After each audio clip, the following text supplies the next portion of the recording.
welcome into a new first place in the AFC East edition, as usual, of the Going Deep Buffalo podcast. I'm your host, Kevin Massare, here with Kevin Siracuse, as always, to break down a little bit of the Jets game. We'll talk about that in succession of our show. Got a Titans game on tap here. A big Titans game, actually. The defense is really good.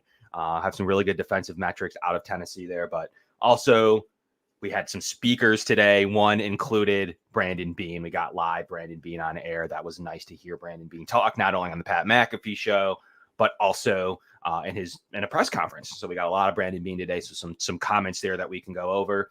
And as we went live yesterday to talk about Amari Cooper, that was fun. And then maybe, Brandon Beane referenced the potential another trade. That's interesting. That's when we talk about that a little bit too. Kevin, how you doing today?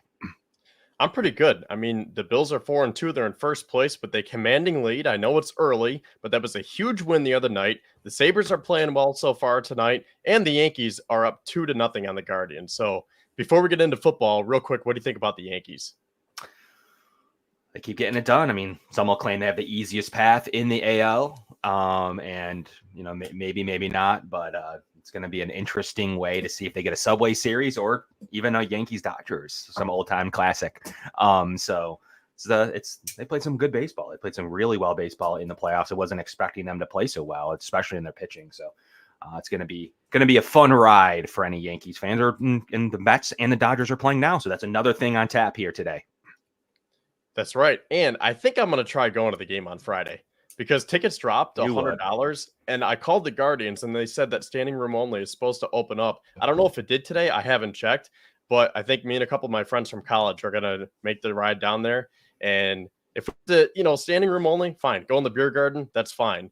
Because the more you go into the crowd, the more dangerous it might be, because I got heckled pretty bad for the ALDS in 2022. So maybe you want to stay on the outskirts a little bit. Hopefully you get the sweep and then you get out of there. Yeah, that's all you got to do. 4 games. What an impressive way. Cleveland's right down the corner, and I love going to Cleveland. We'll have a Cleveland guest on later, Guardians fan, but also he's going to break down the Cooper trade for us right at 9:00, right at the top of the hour. We'll be going through what he thinks, what's going on inside Cleveland, give us some context with Deshaun Watson. Obviously, there's some advanced metrics I always bring up that aren't always great for Cooper. So I want to break down everything with him and his thoughts of what's going on in Cleveland and what his perspective of this Amari Cooper trade. Start off the cuff. Where's he getting the money? Do we know what's on the salary cap available? Well, it's going to be the same type of thing, right? So if the Bills do make another trade, it's going to be a team that's going to need to eat the salary. Amari Cooper's salary was already eaten prior to the year, so that was a natural transition to go ahead and take a player like Amari Cooper. Beans claimed he's been working on that at weeks. I have it on good regards that he's working on a couple other players. So quite frankly, it would be the same scenario. Beans basically saying, if you got a player you're willing to eat cap or that already has a low base salary, give us a call. We'll be willing to take them, because there's really no cap ramifications of swapping out Will Clapp with XYZ player that you're going to be trading for. So that's kind of how the Bills would make that happen. They certainly can't take on a huge salary. It already needs to be somebody close to minimum, or that the team is willing to take them down to minimum, so that they can go ahead and make the trade and get an asset for it. And maybe the precedent is there. The Bills are like, hey, I can't imagine they'd be willing to trade one of the 1, 2, or 2s that they have, the 1, 2, 2. I would have to imagine it would be a player more in the range that would be acquired with a 4th round draft choice. That's probably the round that the Bills would now having 3, a day 3 pick kind of player, maybe early day 3. But I can't imagine they're going to whittle that down unless it's a real severe, like long-term player that the Bills would be acquiring with that asset. So that's just something to consider as Brandon Beane continues to work the phones over the next 2 weeks, 2+ weeks, a little over 2 weeks exactly, that he'll have to work the phones for a new player. And there's definitely been a couple of them that have been brought up. Could the Bills attack another receiver if they really want to make that room deep? I don't think it's super far-fetched to assume that they want to continue to give Josh Allen weapons as you go forward. But we had a reaction show yesterday, Kevin, about the Amari Cooper trade. Has anything changed your mind? Any new thoughts, any new stats, anything else you found from this Amari Cooper? You've heard him speak today. So kind of tell me about your 24 hours later or a little bit more reaction. I really don't know how you can bring yourself to not liking this trade. I want to stop myself short of saying that this is a perfect deal, but considering the production that you're getting from Amari Cooper and the price, I mean, the Bills got him for less than $1 million, and you get yourself a certified wide receiver one, an instant boost to this offense. Again, I really don't know how you can pick this apart. I know there are some advanced metrics that you have. I know he's had some drop issues, but I'm just going to scratch those and say, look at the offense. Look at the quarterback that he had. Look at the offensive coordinator. He went from Ken Dorsey and Deshaun Watson to Joe Brady and Josh Allen. That is a night and day difference. So I think Brandon Beane did what he had to do to go out and get that big fish. And really, I was a little bit surprised because I didn't know if they were going to do this, right? Like, it seemed too good to be true that Cooper could be had for less than $1 million. And they really sold me on that everybody eats. But then when it became available, Beane pulled the trigger. So I think that he was probably working on this all throughout the summer. Maybe not this specifically. I think they still want to go with that motto of everybody eats. But in the back of their heads, Beane knew that he had to do something. One thing I always point to with what the Bills' strategy is, they had to play 6 games. I truly do believe they probably wanted an upgraded receiver. Beane will comment that he likes his receiver room, and he probably does. He built it. Like I'm assuming he sees some strategy and some strength in that receiver room. But the thing the Bills were able to do is A, not have to pay Amari Cooper, and B, get him for probably less compensation than he would have required in May. That's all it comes down to, is that A, that he may have not have been eating much of that money, so it may not have even been realistic. So the Bills were able to upgrade their room just by waiting 6 weeks. Like we talked about on the reaction show, go check it out. We spent 20 minutes with our live reactions just yesterday. The biggest thing was, what would it have cost you for waiting 6 weeks? You could argue that the Houston game would be the only game on fold, in my opinion, where Cooper could have changed the result. The other games, nothing was going to change either way. I do believe in the Houston game. So in theory, you could have maybe had been more competitive in terms of getting a W and go to 5-1. But outside of that, and that's even if that's true, outside of that, could you have even seen a scenario where much is just different right now? So all the Bills were able to do is not pay the player, as well as get him certainly a late 3rd round pick and then get a pick back, certainly for less compensation. So by sticking it out and being patient, they're getting him up to speed now. He's going to be on a limited snap count. We'll talk about the Titans game in a minute. He's going to be on somewhat of a limited snap count, at least certain packages. But other than that, you're going to try to ramp him up, probably full force. Do your best to get him by Seattle. But you definitely want him ticking on all cylinders for Miami, which could be the return game of Tua, obviously, with the division on the line for them based on how they do. So I guess in theory, are you worried about how long it's going to take him to ramp up? As Brandon Beane even mentioned, like, this is an O-line where you can just come and play every snap. Or even he referenced corner, where I guess Rasul Douglas, in his opinion, you can come in and immediately play. Are you worried about the ramp package? It seemed they released Marquez Valdez-Scantling, basically a decoy more or less, was not productive at all. So the Bills are going to have a high upgrade there. They did pay him $2.25 to come and do nothing for 6 weeks. So, that helps when the whole Amari Cooper contract, but that is what it was. How many snaps are you thinking for Cooper this week? I don't know. I haven't really thought that far in advance.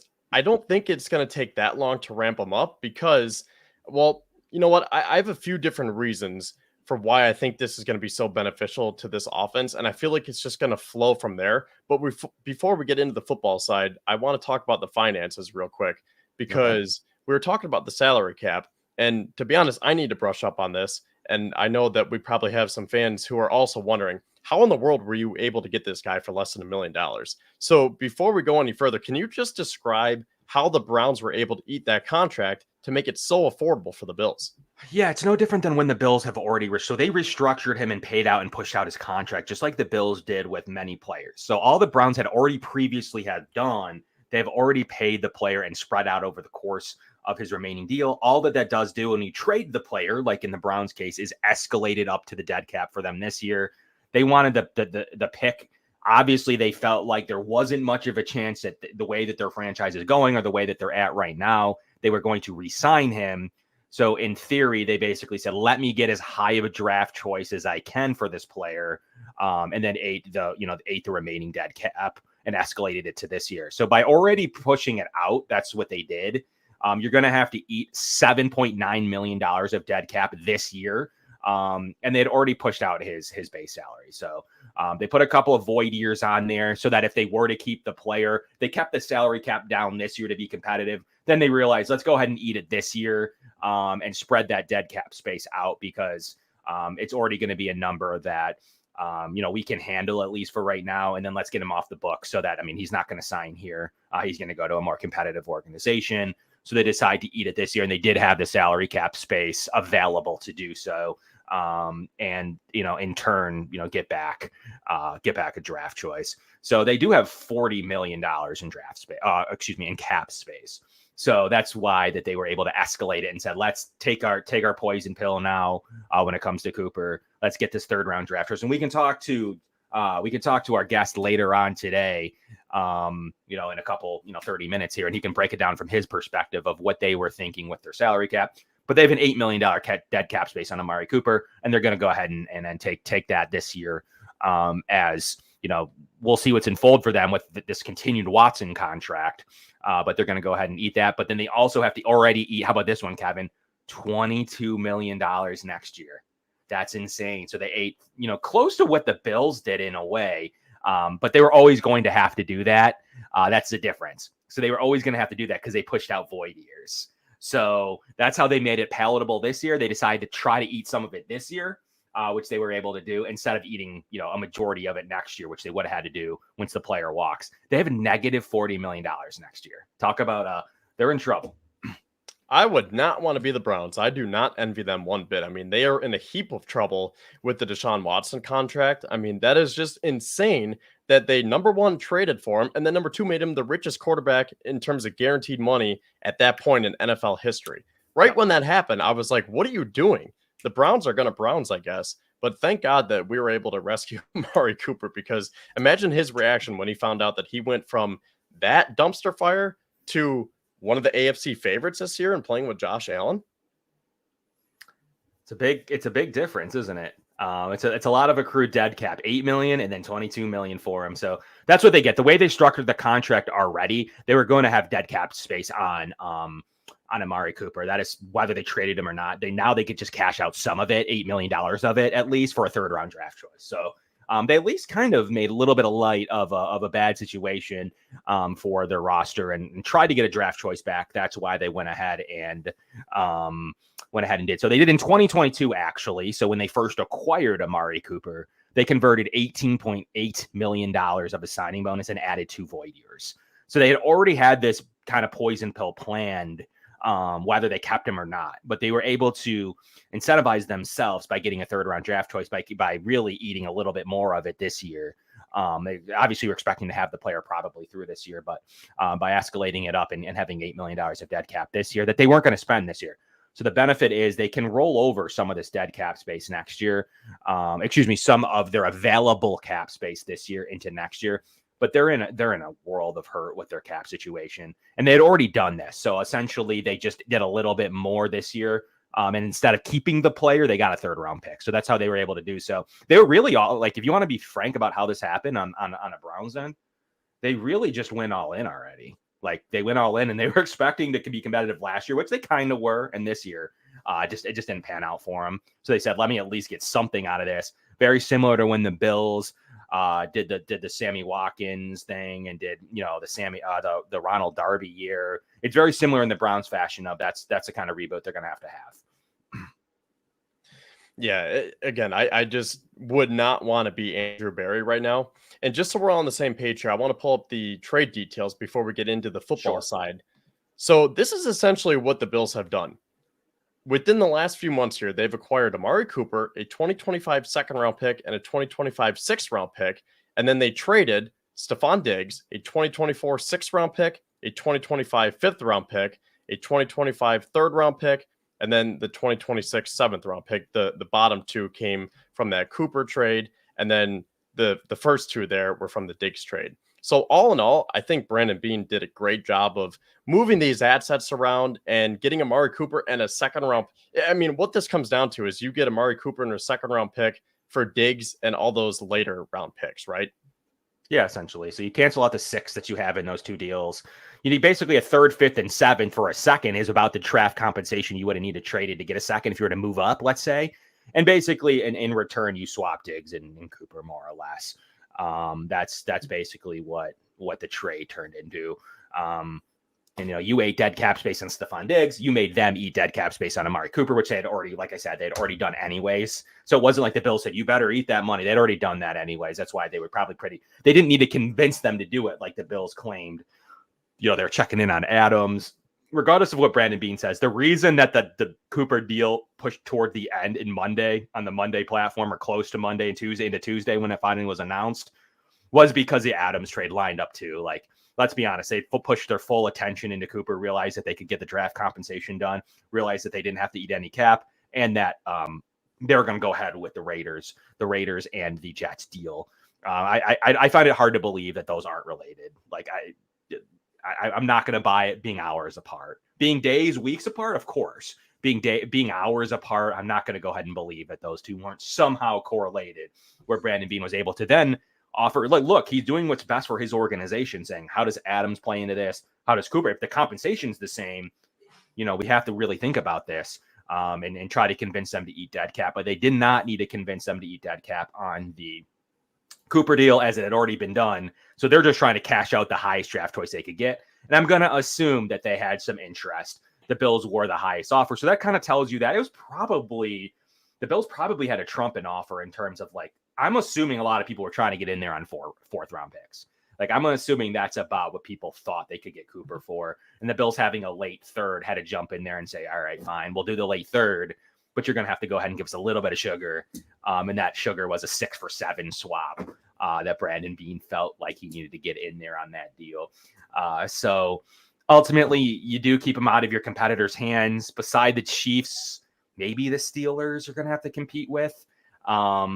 Once Jets were out of the equation, I'm not sure really who else would have been a big competitor to you in this deal. It would have had to have been the Chiefs and Steelers, more or less. So I think ultimately, like, there is a little bit of keeping them out of the other AFC teams' hands. The Chiefs are playing with house money. They continue to be successful with retreads like Juju Smith-Schuster and Kareem Hunt. And ultimately, it's kind of like a thing now to where they're going to see, like, what's the lowest level of offensive talent we can have and still win a Super Bowl. I think it's almost a game for them at this point, to where I don't see them dishing. Then they have this infatuation with players under 30.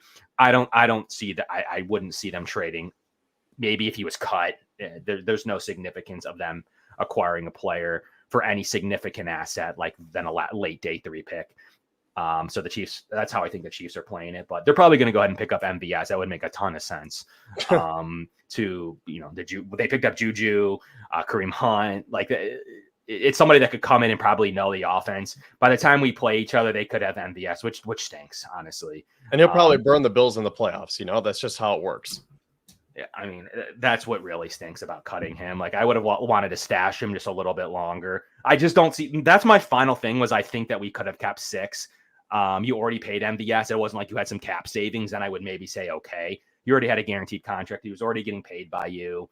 That's the biggest weird thing. Like, I didn't think he was going to produce much at all, but I would have liked to keep him on my roster just in case of emergency in situations, or there's a play you could use him for. I just don't ultimately see the fundamental benefit of having Will Clapp on your roster and having him inactive every single week. He can sit on the practice squad where he was. No one signed him in the first place. There's no reason he's a veteran. There's no reason you can't have him called up if you need him later on in the season. You have Grable coming back at some point this year. His injury wasn't supposed to be more than 4 weeks. You roll the same 8 every week. I just didn't see the need to stash Clapp over MVS. It's a minor thing. I still don't want him going to Kansas City and doing one thing with the Bills' current playbook. I mean, I don't know how much of that's going on, but still not great. Like, the Bills got Mike White, and then they stomped Miami. Like, I'm not saying there's anything correlated there, but I just don't need Kansas City to have any form of another advantage, toy, essentially, right? A toy advantage, any of the criteria of what MVS could even bring minorly to the table. And I'm not talking about from going 90 yards on a touchdown, but just keep everything away from KC. You've done it already. You've tried to do it at least. And he does know, like, literally the Bills checks. Like, it's not great. Honestly, it's not a player I would have chosen to waive, when you're rostering a ton of DBs, you're inactivating 2 linebackers every week, and Will Clapp. I just don't necessarily think that was the cut I would have made, especially when the player's already been paid.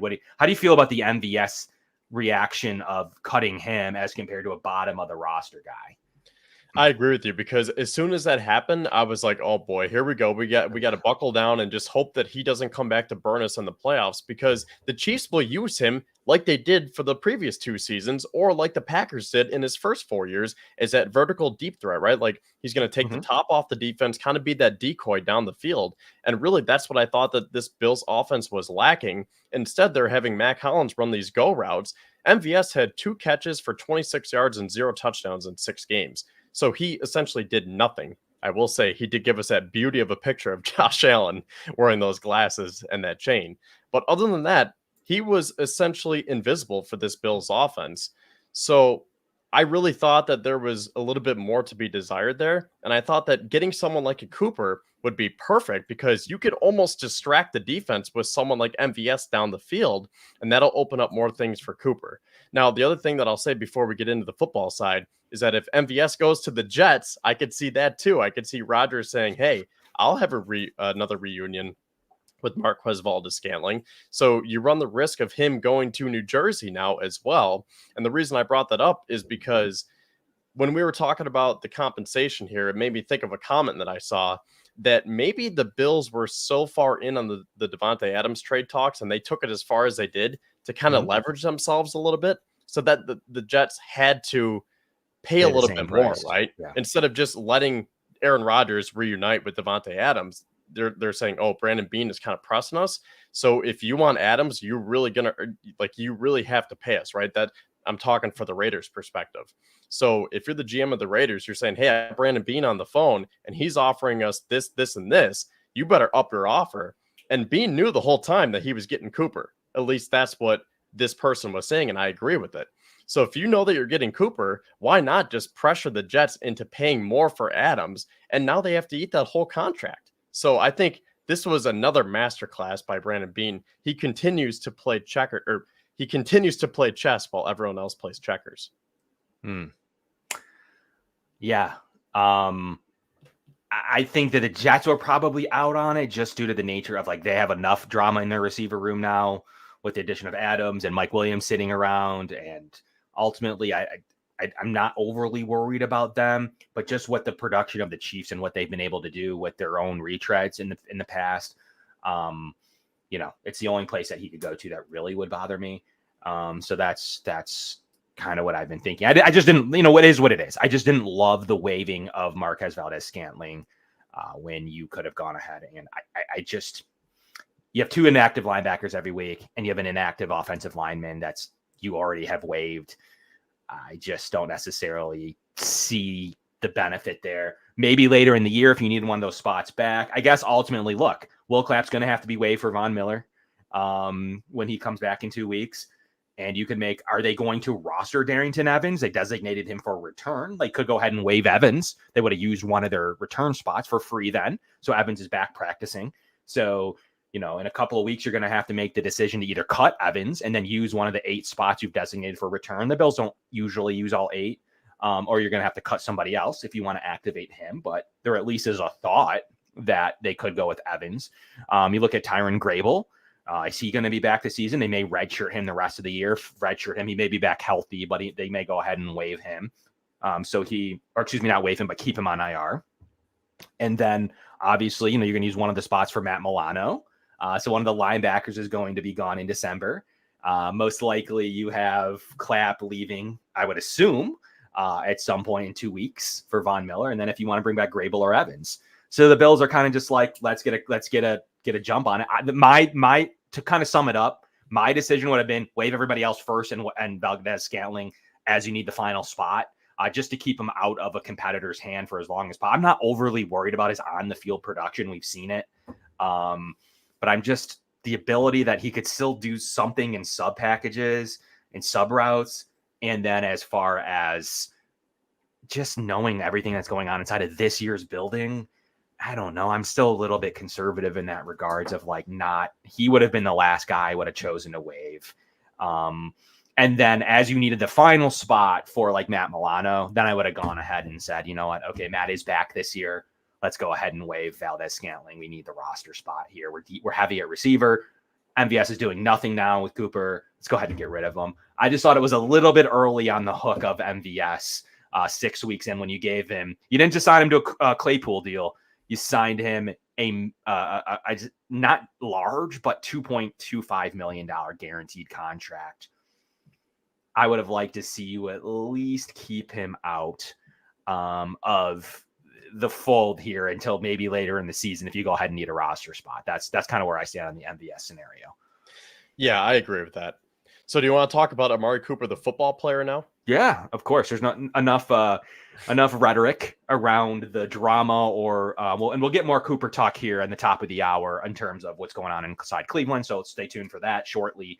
But Cooper, the football player, I mean, you're getting a guy who's been, as we talked about on a reaction show yesterday, 10,000 receiving yards, 62 touchdowns, has a really good separation rate this year. So he is getting separation. So we're going to talk about all the positives. The things you're worried about, he does have the drops. Those aren't even the ones that bother me. You're looking at kind of the things like EPA. So you have Jerry Jeudy, who's on the same team with the same roster, has triple the EPA total expected points more than Cooper. So he plays with the same quarterback. Maybe he fits in a little bit better right now, but Cooper was awfully effective with Watson and with Flacco, and even worse in both of those, honestly, is DTR. And so it's not like he's had this Dak his whole career. He has had some transition and some turmoil at the quarterback position. So it's not like he had the group of four last year who was gangbusters. He played with some pretty poor poor quarterback last year and produced some monster numbers. This year, I mean, obviously, and then last year I didn't even mention Philip Walker, like not a good player. I don't even know if Philip Walker's in the league anymore. DTR is back, really behind all these guys now. So like, it's not like he's always had gangbusters from the quarterback's position. So that's what's a little bit worrisome. And then you have a year from Deshaun Watson, who's been as bad as anybody since Jamarcus Russell. Per his statistics or his advanced metrics. So that's definitely going to play a role into it. But Kevin, the 19 yards after catch total does worry me from a guy that's a deep threat that can beat separation, that can burn. So what's your opinion? Give me your thoughts after all that from a football perspective. I really don't want to read too much into what happened in Cleveland just because that's such a disaster of a situation. And again, you're going from Deshaun Watson and Ken Dorsey to Josh Allen and Joe Brady. So again, that is just a night and day difference. So I understand he's not the perfect receiver on paper right now in terms of this season. But once he comes here he already is here in Buffalo. But once he actually starts playing games and get acclimated with the offense, I think that you're going to see the old Amari Cooper. Okay. Now, I do think he has a package this weekend against the Titans. I do think that he plays at least 20 snaps. Well, let's just guesstimate. We're not inside the building, but I'm thinking around 20 snaps. Probably similar workload to like a Shakir last week in terms of doing certain things that he knows how to do well and at least drawing attention when he's in the game against a good Titans defense. So it's going to be helpful. Also of note, besides just Cooper being on this roster, the Bills are going to be back and fully healthy. They're only missing Von Miller and Matt Milano.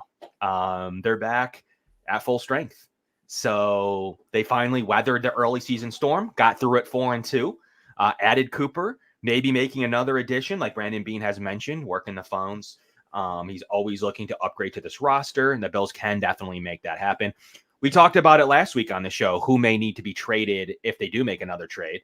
You have options to free up even more cap space to go ahead and, clear up some space for a future move. So there's plenty of things the Bills can do to make this a little bit more competitive if they want to continue to add to the roster. But we just went over all the spots they need to clear out for some of these guys coming back, like at least Von Miller. And by all accounts, Matt Milano looks ready to go and he looks healthy. Based on everything we're hearing, they could hold him out again like the rest of the year, but I do think the expectation is that he plays into December. So you're going to already have to make a couple more waiver or cuts. So the Bills are going to have to probably trade somebody else, in my opinion, if they want to get another player. So if they're like, we want to add to this room, they are probably going to go ahead and make another move. They could just cut Mike Edwards, another guy that's just inactive every week. I don't get that at all. It's not a ton different than MVS. Like, ultimately, if he's not going to play, he doesn't even get a jersey. So, and look at the similarities here, right? So you got Mike Edwards and MVS coming from Kansas City, and the Chiefs know how to make them look like, I don't want to say all pros, but they're very serviceable and then some, right? Kansas City knows how to use these players on both sides of the ball. They come to Buffalo and they're healthy scratches, or MVS has 2 catches for 26 yards in 6 games. If they go back to Kansas City, I guarantee that they're going to figure out how to use them once again and make plays. So I just don't understand that with Mike Edwards. I thought that was a very solid addition at the time, but he's just essentially done nothing. It is what it is. For the Bills. Yeah. Week 7, I like Mike Edwards too. Maybe that injury set him back. He's just not going to get it done. Bills would, at the very least, would prefer to see DeMar Hamlin playing over him. And obviously Cole Bishop's their future. He needs to be on the roster and ready to go. So it's just kind of the decision they've made. And for whatever reason, they just don't have a package that's going to include him. With the way Rapp just played against the Jets, he's got his position entrenched. I mean, he played some old school football. He's got his position entrenched in he's the starting safety for years, at least a couple of years. So it's going to be next to Cole Bishop. So ultimately, if they don't need him, trade him. Go ahead and free up some more cap space and potentially add to a room that you may need another player in. If the Bills make a move, I think it's to the D-line personally. That's where I see an addition. I think the Bills could always utilize some higher end talent as you get to the playoffs and in cold weather. I think it's to the D-line. Nothing needs to be happening on the O-line. They're not going to do anything at running back. Tight end room's fine. Outside of adding another weapon in a receiver, continuing to grow that room, I can't see another position group where the Bills would accept D-line. So do we see Amari in high percentage of snaps Sunday? No, probably not. No, I couldn't see one of those things where he goes in and takes all of Matt Collins' snaps. But I do believe he takes whatever snaps MVS saw, obviously, because MVS is straight gone, and some away from Matt Collins, plus probably a little bit from everybody else. I think 30 is where he's going to live this week, and at least help the Bills get in against a good Titans defense. Their secondary is not as good over there, in my opinion. Jerry Sneed's been awful. Been an awful acquisition for the Titans. I was looking forward to talking about that a little bit. But their DBs aren't very good. Their front seven's good. DBs aren't. So Amari Cooper could go ahead and do some good things for the Bills. He can run quick slants. He can run outs and drags. Maybe try to get him on a 9. Definitely run whatever MVS was running. So you're gonna go ahead and get those 30 snaps, ramp it up to about 40, 45 against the Seahawks. And then hopefully an entire game against the Dolphins. I think that's the natural progression in how many snaps you're looking for from Amari Cooper in the near future. So I think that's about how I envision the snap count going for Amari Cooper. But I still think that the Bills are going to go. Brandon Beane made a move to me where 3rd round pick for a Rhino. Brandon Beane has still made moves. He made moves for Kelvin Benjamin. When Kelvin Benjamin went and helped the team where they thought there was an opportunity. And he had an extra years on his contract. Nyheim Hines, who had extra year on his contract. Guess who had an extra year on their contract? Rasul Douglas. Guess who didn't, though? Amari Cooper did not have an extra year on his contract. And trading that kind of asset, to me, signifies that the Bills are more all in than usual. They think the AFC's weak. They probably think that with the limited weapons, with no Pacheco, with Rashee Rice is now out for the year, Hollywood Brown, that they probably believe their roster's already built to compete with Kansas City. Like, regardless of how they did against Baltimore, they were super shorthanded against Baltimore. Like, they just were out players. Regardless of how that worked, they know that they have a roster that's competitive with Kansas City. And that difference between now getting Cooper to them now missing all their weapons, that pendulum, they're hoping can swing to the factor of, like, we're good enough to take care of that team. And we could beat most teams. We probably want to avoid Baltimore, but we could probably take out the majority of the AFC field beyond that, including Houston, who, without anybody last week, they felt pretty confident. Josh is not going to go 9 for 30 probably ever again, and certainly not in the playoffs. So if he ever does, it may be a 1:00 game against Jacksonville in Jacksonville, but he's never going to go 9 for 30 again. So the difference there was so marginal that the Bills probably thought that they can swing the pendulum their way against the Texans, especially if they can get them in their building. We'll see how everything kind of goes in terms of the way the playoff seeding is going to play out. So when you wrap that all up into a bow, the Bills are all in. And I think that they could continue to go all in. They may not trade a higher draft choice unless the player is super good. But it isn't just a matter of like, will the team restructure this year? The team will restructure this year on a player. You also need to see how much term is remaining, and then how you're going to work that future contract into their payroll as well. So there's definitely a lot of behind the scenes things that go on with somebody. The Bills like to players that have one extra year, not a majority of years.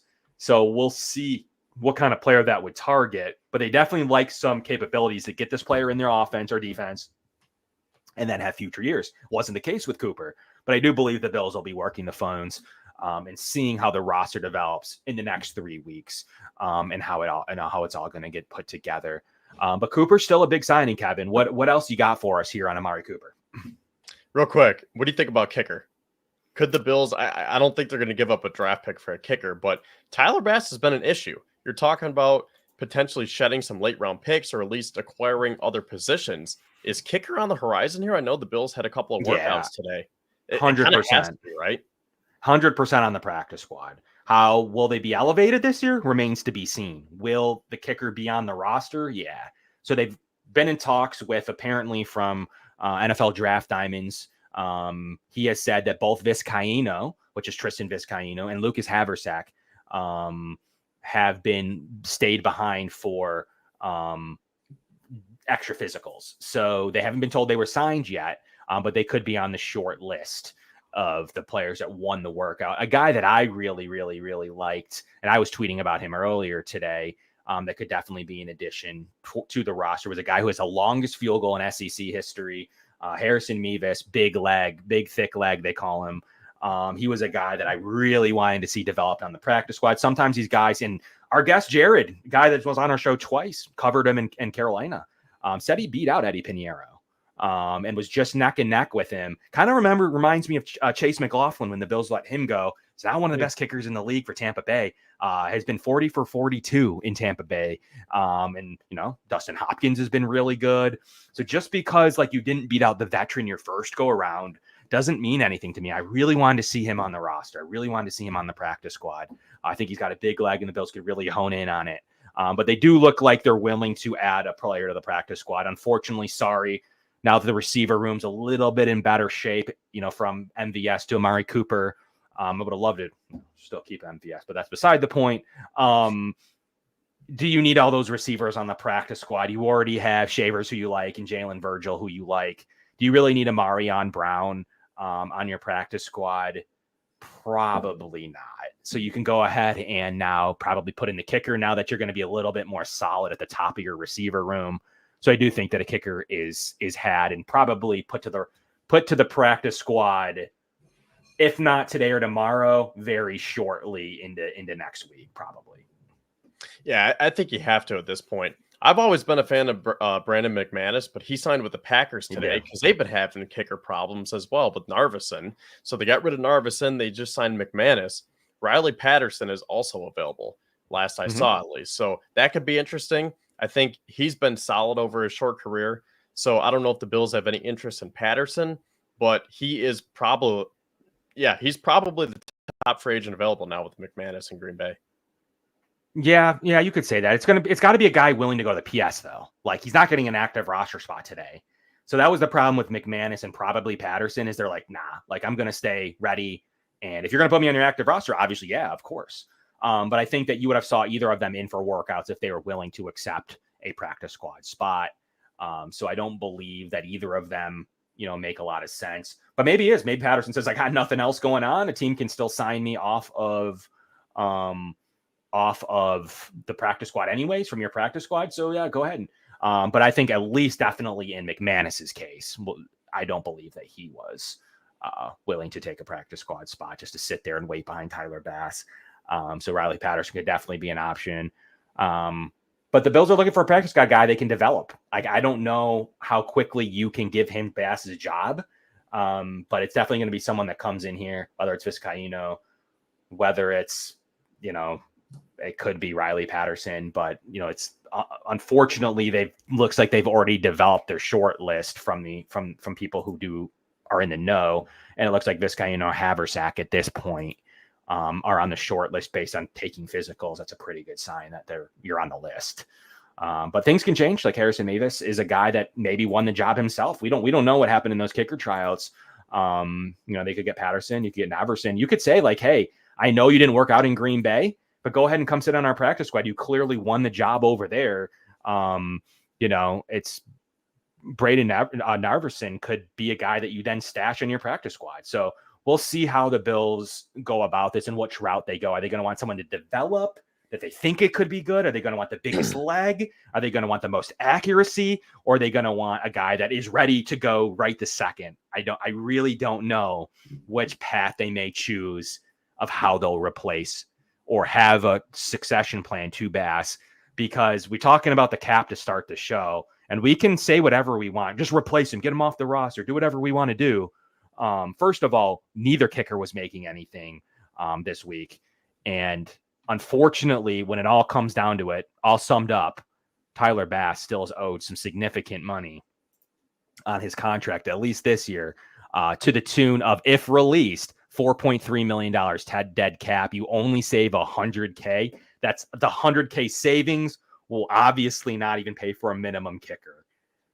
It's tough to make that move. Absolutely, next year it is a much consideration of what the Bills are going to have to be able to do in 2025. They will save enough money to pay a new kicker. It still won't be great with the dead cap.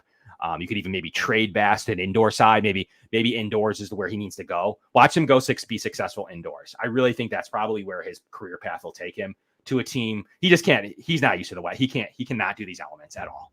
It's what it comes down to. He used to, though. Like, he was money. When he had the one eye black on, he was swaggy Bass, right? He was always just like bopping around and flexing. Like, I know. He used to be the swaggiest kicker, and he totally lost that swag. Yeah. And he's got to go indoors. He's got to go indoors. He's got to go to a team indoors. That's where his next move is going to, I guarantee it. It's going to be a team, either an easy kicking location down south where he's used to, or it's going to be indoors. That's absolutely where I feel like he'll be successful. And that's probably, the Bills could make that determination where team's going to give them a day 3 pick. And they're going to go ahead and save a little bit more money on the cap next season, even though like trading him or cutting him in Tyler Bass's contract situation will be the same. So maybe the Bills could cash out next year and get a kicker in. But as far as this year, you almost cannot do it. Like, I don't know what to say. Like, there's nothing Kevin can do, Kevin can do, or Brandon Beane can do. There's not a replacement there for Tyler Bass, in terms of the only way to do it would be to elevate a kicker from the practice squad to give him a little kick, to give a little boost of motivation. There's really no other way to do it, because that's the cheapest way to do it. You can't use a roster spot on 2 kickers. Absolutely. We're talking about roster spots all day. You can't pay, and you can't cut them and then pay. There's just no path. If they did that, it would be a colossal final waste of their remaining resources. They would have to have someone they really loved in that is a complete upgrade. I just don't know ultimately how you can make that happen financially, beside elevating a guy from the practice squad. There's nothing else you can do. The final thing you could possibly, this is the last big brain idea I have. You have to trade him this year. If you traded him this year, that's the only way out of Tyler Bass in the near future. So you have to trade him by the deadline, and you could save a few $1 million. It may be lucrative to these teams that are like, look, he needs a change of scenery. He's been a good kicker. Go ahead and give him a 7th, 6th, 7th, 8th, or 6th, 7th round pick, 5th round pick, whatever they deem that he's worth. And that is the only way, though, Kevin. That's it. There's no other way to get Tyler Bass off this roster. You have to have a team willing to accept a trade for him. And then that also would free up some money, though, this year. It'd go ahead and make you that same dead cap hit of $3 million next year that you're already preparing for. But it would also give you $4 million in cap savings. But if you do it at the trade deadline, half of that. So you would save $1.7 million by cutting or by trading him at the deadline. So that's something that the Bills could consider. It's a pretty drastic move to make that change like that. I still think the easier move is to just elevate a kicker and have somebody ready.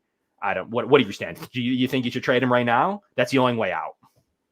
I guess maybe if you can get something for him, but I don't know. I think the Bills still want him to be able to claw his way out of it just because of the financial situation. Like you were talking about with all that dead cap, I think the realistic possibility is, like you were saying, they bring someone in on the practice squad, you give him a little bit of competition, hopefully he snaps out of it, and then you would like to think that you're okay going into the playoffs. But I think me and probably the rest of Bills Mafia, we're going to be scared when he trots out there for field goals now, because every time it's like you have to hold your breath. So for this year, the most realistic possibility is that the Bills probably bring someone in, put him on the practice squad, and if it gets really bad, I mean, what do you demote Bass to the practice squad and then call up this other guy, or do you just outright cut him? You just inactivate him. So what you would do is neither. So what you would do is keep him on your active roster. You would call up whoever we're just going to use. I don't know, whatever player that they're going to sign. Let's just use Tristan Vizcaino, whatever. You're going to elevate Tristan Vizcaino for a few weeks onto the active roster every week. And then at inactives, you're going to make Tyler Bass inactive. That would be the simplest way to do it for a short-term period. And then if Vizcaino, or if it's,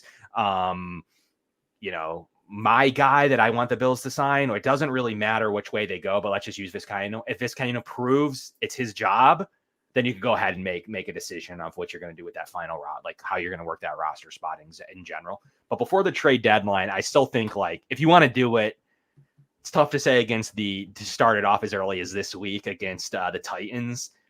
But with the trade deadline still looming, you still have a few weeks. It makes the most sense to go ahead, put on your player that has won this kicking job for you in these tryouts, elevate them, and see what you got against the Titans, and pray that it doesn't backfire. That's all you can do. There's really not another, unless you're just going to go ahead and blindly trade him. That's the path to the kicking. I think that for the 2024 Buffalo Bills, the path to the kicking is to elevate a guy for 3 weeks from the practice squad and make your final decision when his elevations are up. That's all you can do.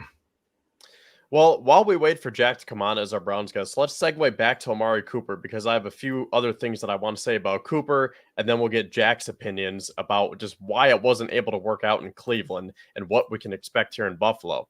So I want to say about Amari Cooper, I think that this is a perfect type of wide receiver that the Bills needed, because he runs a full route tree. He can run the short routes, he can run the deep routes, but I think where he excels and where this team really needed that upgrade is in those intermediate routes. And that's something that Greg Cosell's been talking about for weeks now. You need someone to run those 10, 15, 20-yard routes. And most importantly, Josh needed someone where he could just say, you know what? I'm in trouble. I need someone to get open. Boom. That's my first target, right? Because with this everybody eats approach, you're like, oh, I don't really know who I can trust. Who's my go-to receiver? Well, now when you're stuck in a situation, that's your go-to guy. You look for Amari Cooper, and then the rest will kind of play itself out. The other reason why I like it so much is because he makes everyone else's role more manageable now, right? Like Keon Coleman and Matt Collins were the starting boundary receivers. Coleman is not ready to be a starting wide receiver 1. Matt Collins will never be a starting wide receiver 2 again. At least he shouldn't be. So now you get a bona fide wide receiver 1. Coleman bumps down to wide receiver 2, and I know Shakir is probably higher than Coleman in terms of targets, but the way the Bills see their depth chart here, they call the slot receiver wide receiver 3. So if you have Amari Cooper as wide receiver 1, Keon Coleman as wide receiver 2, then you have Shakir in the slot as 3, you bump down Curtis Samuel as that gadget / flex player wide receiver 4, maybe he can finally settle into that role, and then you have Matt Collins, he is more suited to be a wide receiver 4 or 5. In this case, he would be wide receiver 5. I just think that this is exactly what the Bills needed to improve their offense. For sure. Looking forward to getting a perspective of it, as we've mentioned, from the other side. Like why trade the player? What's going on over there? What have they seen from a Browns perspective? Obviously, with the player on an expiring deal, makes sense to cash out, but to see what we can bring to the table from the advanced analytics compared to the box score, compared to the eye test, it's always good to get the other side and see how they felt like the deal went down. But I always want to welcome to the friend of the show, Jack McCurry. Jack, thank you so much for being on. How's everything going? Well, right now in Northeast Ohio, it's not very good, as you guys know, being teams of the rival that the Guardians are dealing with in the ALCS, and not to mention the Cleveland Browns and everything going on there. But thanks for having me on, guys. Yeah, it's forward. I mean, sure, it's been a busy day for you guys too. What's the path? What's going on in Cleveland? What's the path forward with Watson? It's time to see Jameis. All types of probably questions you guys are asking. I've listened in, and when I can, to see what the pulse is. Always in Cleveland to always figure out like where they were at. Brandon Beane was on Bills media, basically mentioning this has been in the works for a few weeks, probably waiting for the Browns' path to success, what they were thinking and what their roster looked like. Give us some immediate reactions. 3rd round pick seems like a good return for a quote unquote rental. Tell us immediate reactions inside Cleveland for I mean, we were talking in the back channels for a while about Cooper. Give me your reactions from Cleveland, from the Amari Cooper trade, and how you guys have felt. Did you see it coming? Yeah, I feel like the way the Browns season had started, the way Cooper was producing on the field, seemed like there was a definite disconnect there with Deshaun Watson.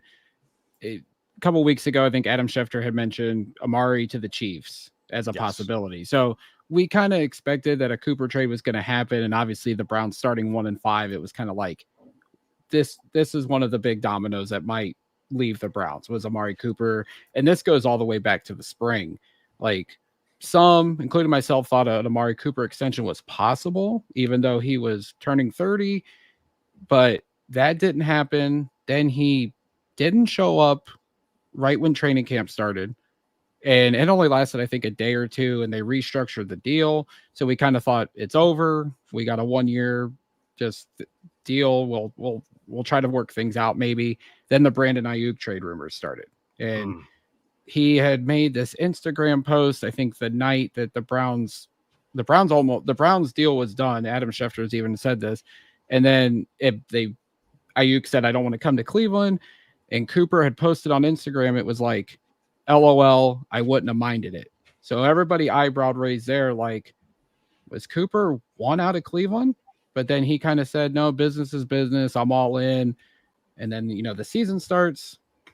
The disconnect's there. His production has tailed off. And it was like, yeah, maybe the Browns will end up trading him. I think a lot of us thought Kansas City. You and I had talked, and you said, there's Buffalo fans that want him. And I always thought if they didn't get Devontae, that Cooper would make so much sense for Buffalo. Yeah, it did. And Devontae, the Bills were honest more than usual. They were in on Devontae, and they admitted they couldn't stick them with any of the cap. There's just the Jets were willing to take it, and then they restructured him themselves. The Bills probably would have done so if they had the ability to do so. The draft compensation was fairly similar in terms of, there's some escalators over there if he produces. That requires like the Jets going far, not going to happen. So we don't have to really worry about those escalators as much as I wish they would have to pay more.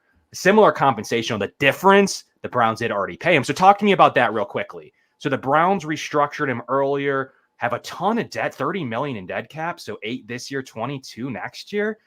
Like what happened previous to the Bills coming into this? Like how was this contract structured? Are they just were trying to clear up space this year, and why? You have $40 million in cap space. Well, the elephant in the room with Deshaun's contract, the Browns are, I think it's around $46 million over the cap. So they've restructured a lot of deals. This has been Andrew Berry's MO since obviously the Watson trade, is to try to roll over cap, try to, ease the burden of having that large cap number of Deshaun Watson's contract. And, I think they wanted to make some sort of resolution with Amari. I think they gave him an additional $5 million. So he was due $20 million this year, but $0 guaranteed. So they guaranteed him. He would have collected, I think, $25 million overall this year. But then they lowered it to the base minimum, converted everything to a signing bonus. and I forget how much actual. I don't think it was 25 million guaranteed, but he would have made up to 25 million, I think, this year. But obviously, we knew the dead money was there. I think it's 22 million next year. And then there's, I think, additional in 2026, but it was more or less to create as much cap space as possible to roll over next year to give us more roster flexibility as we continue to restructure Watson's contract and along with all the other massive contracts on the Browns payroll right now. Yeah, 19.1 million you retained. So cash you had paid him. We owe him 800,000. So right, it's 20 million. So I'm not sure. I'm assuming they kicked out any of that new additional money into next year. But it does like 44 million. I'm assuming you guys are second most cap space. I'm assuming you're holding that for the Deshaun stuff, like to roll that into next year. Is that kind of the strategy of yeah, because we're at like 45, 46 million, I think, over next year. I forget the number. It's around. So you're that, trying to roll that in. Okay. Yeah. You got to carry that. Yeah, it's over. Just because Andrew Berry loves the flexibility, and obviously we're going to need it. And we'll make roster moves this offseason. I think Jack Conklin will come off the books. Who knows? They might try to unload some guys here prior to the trade deadline. Greg Newsome, Zadarius Smith, which will give us some more flexibility heading into next year as well. Makes sense. Okay. I just want to clear up the cap side of the equation. We were talking about it earlier from a Browns perspective. We understand the Bills perspective, but from a Browns perspective, what kind of was the rationale? But you guys are kind of always thinking like a step or two ahead of what this Watson contract of what you're going to have to get your players paid, but then have to think about Watson on the same time. So that's got to be challenging. I see a Flacco shirt. So does that hurt you to see him be successful in Indy? Like, I was shocked that Cleveland didn't bring him back because of his production with Amari Cooper. Look really good together. And then into this year, there's been some advanced analytics. We've seen some of the worst seasons since Jamarcus Russell out of Watson. Like so many questions Bills fans have. And like, I pull up the advanced analytics and they're not great around Amari Cooper. So give me a counter argument of, is it all Watson's fault? Yeah, obviously we, even Brandon Bean mentioned Cooper's drops. So the drops aside, he does get 2.7 yards per separation on average per play, which is pretty high. So talk to me about the Cooper on the field 2024 version. Unfortunately, not with Joe Flacco.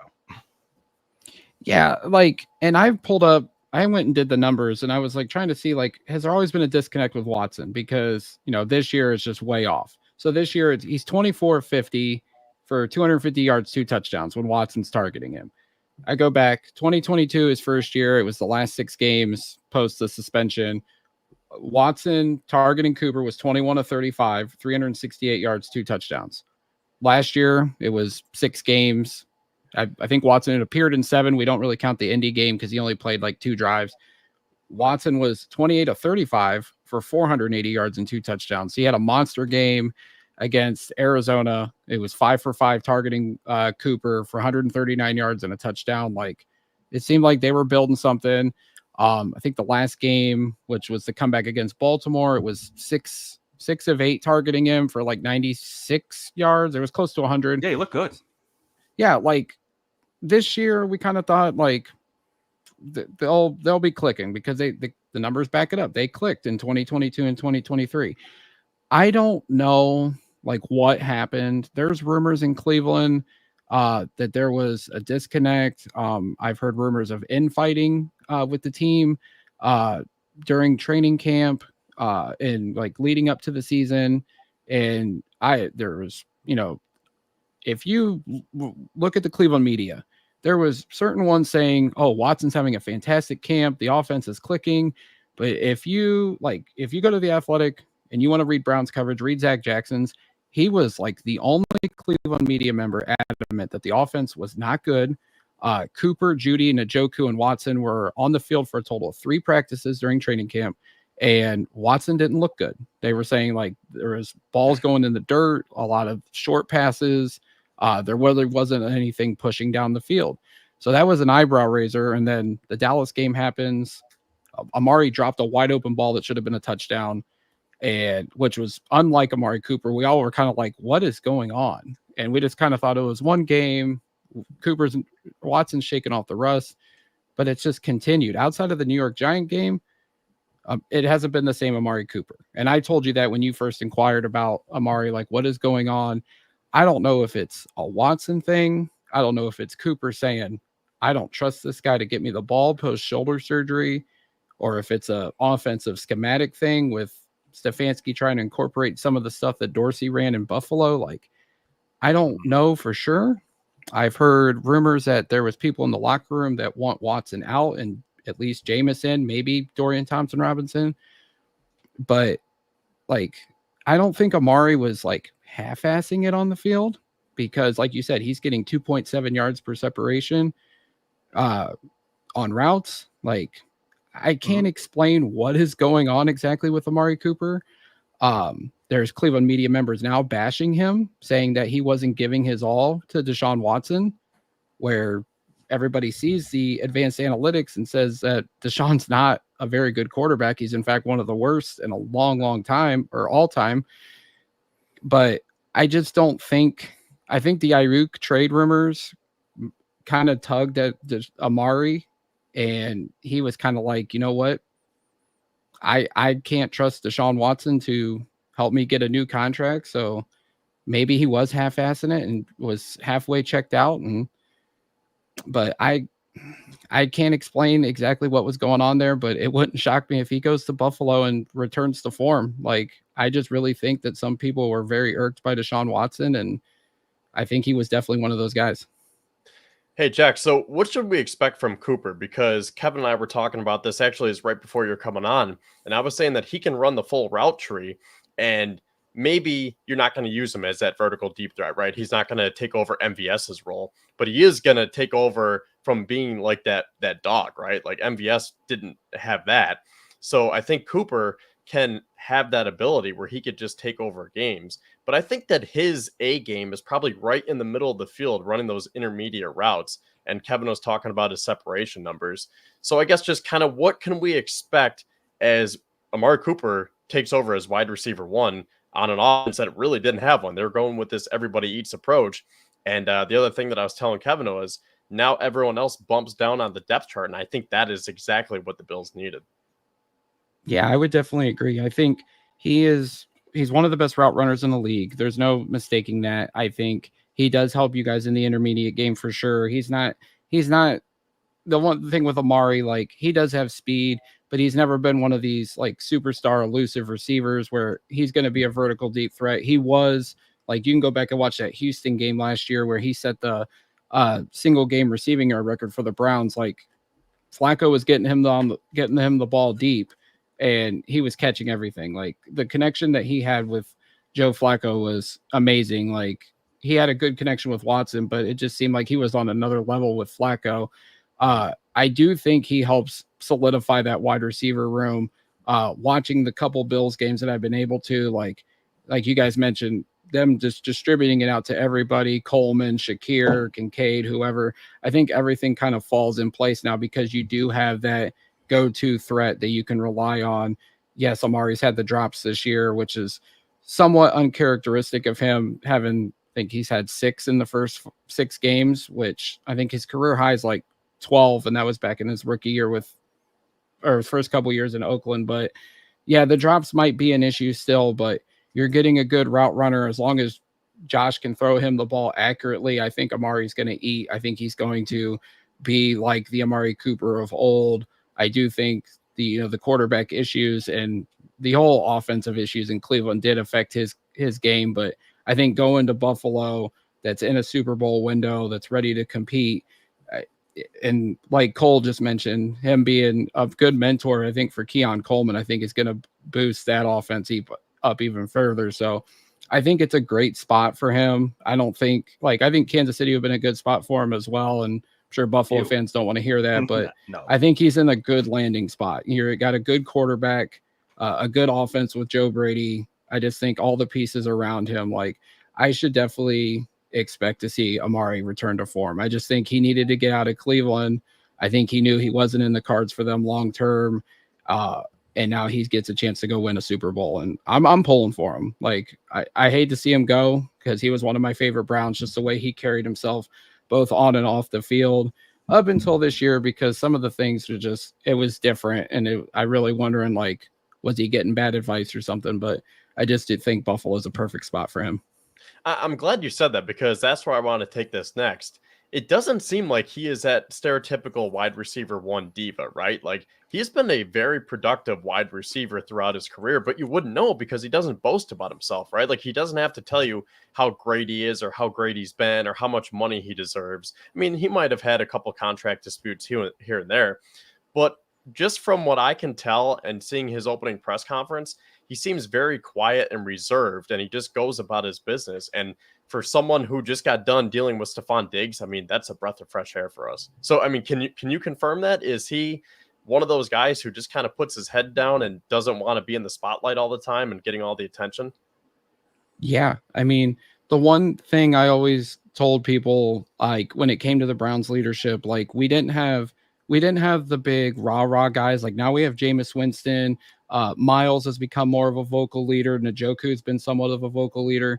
But you had guys like Joel Bitonio, Nick Chubb, and Amari Cooper that were just like, yeah, they talked and they did their weekly press conferences, but they were more like, we're going to shut up and we're going to let our work on the field do the talking. And that was always Amari's MO.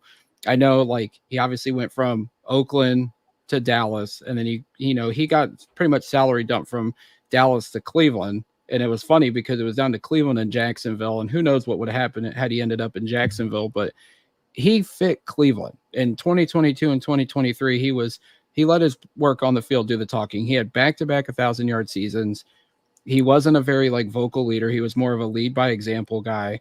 And then it was like this year, he was a little more vocal. It was just like he kind of like flipped the card, but he's never been that diva receiver. He's always been the guy that just let his work do the talking.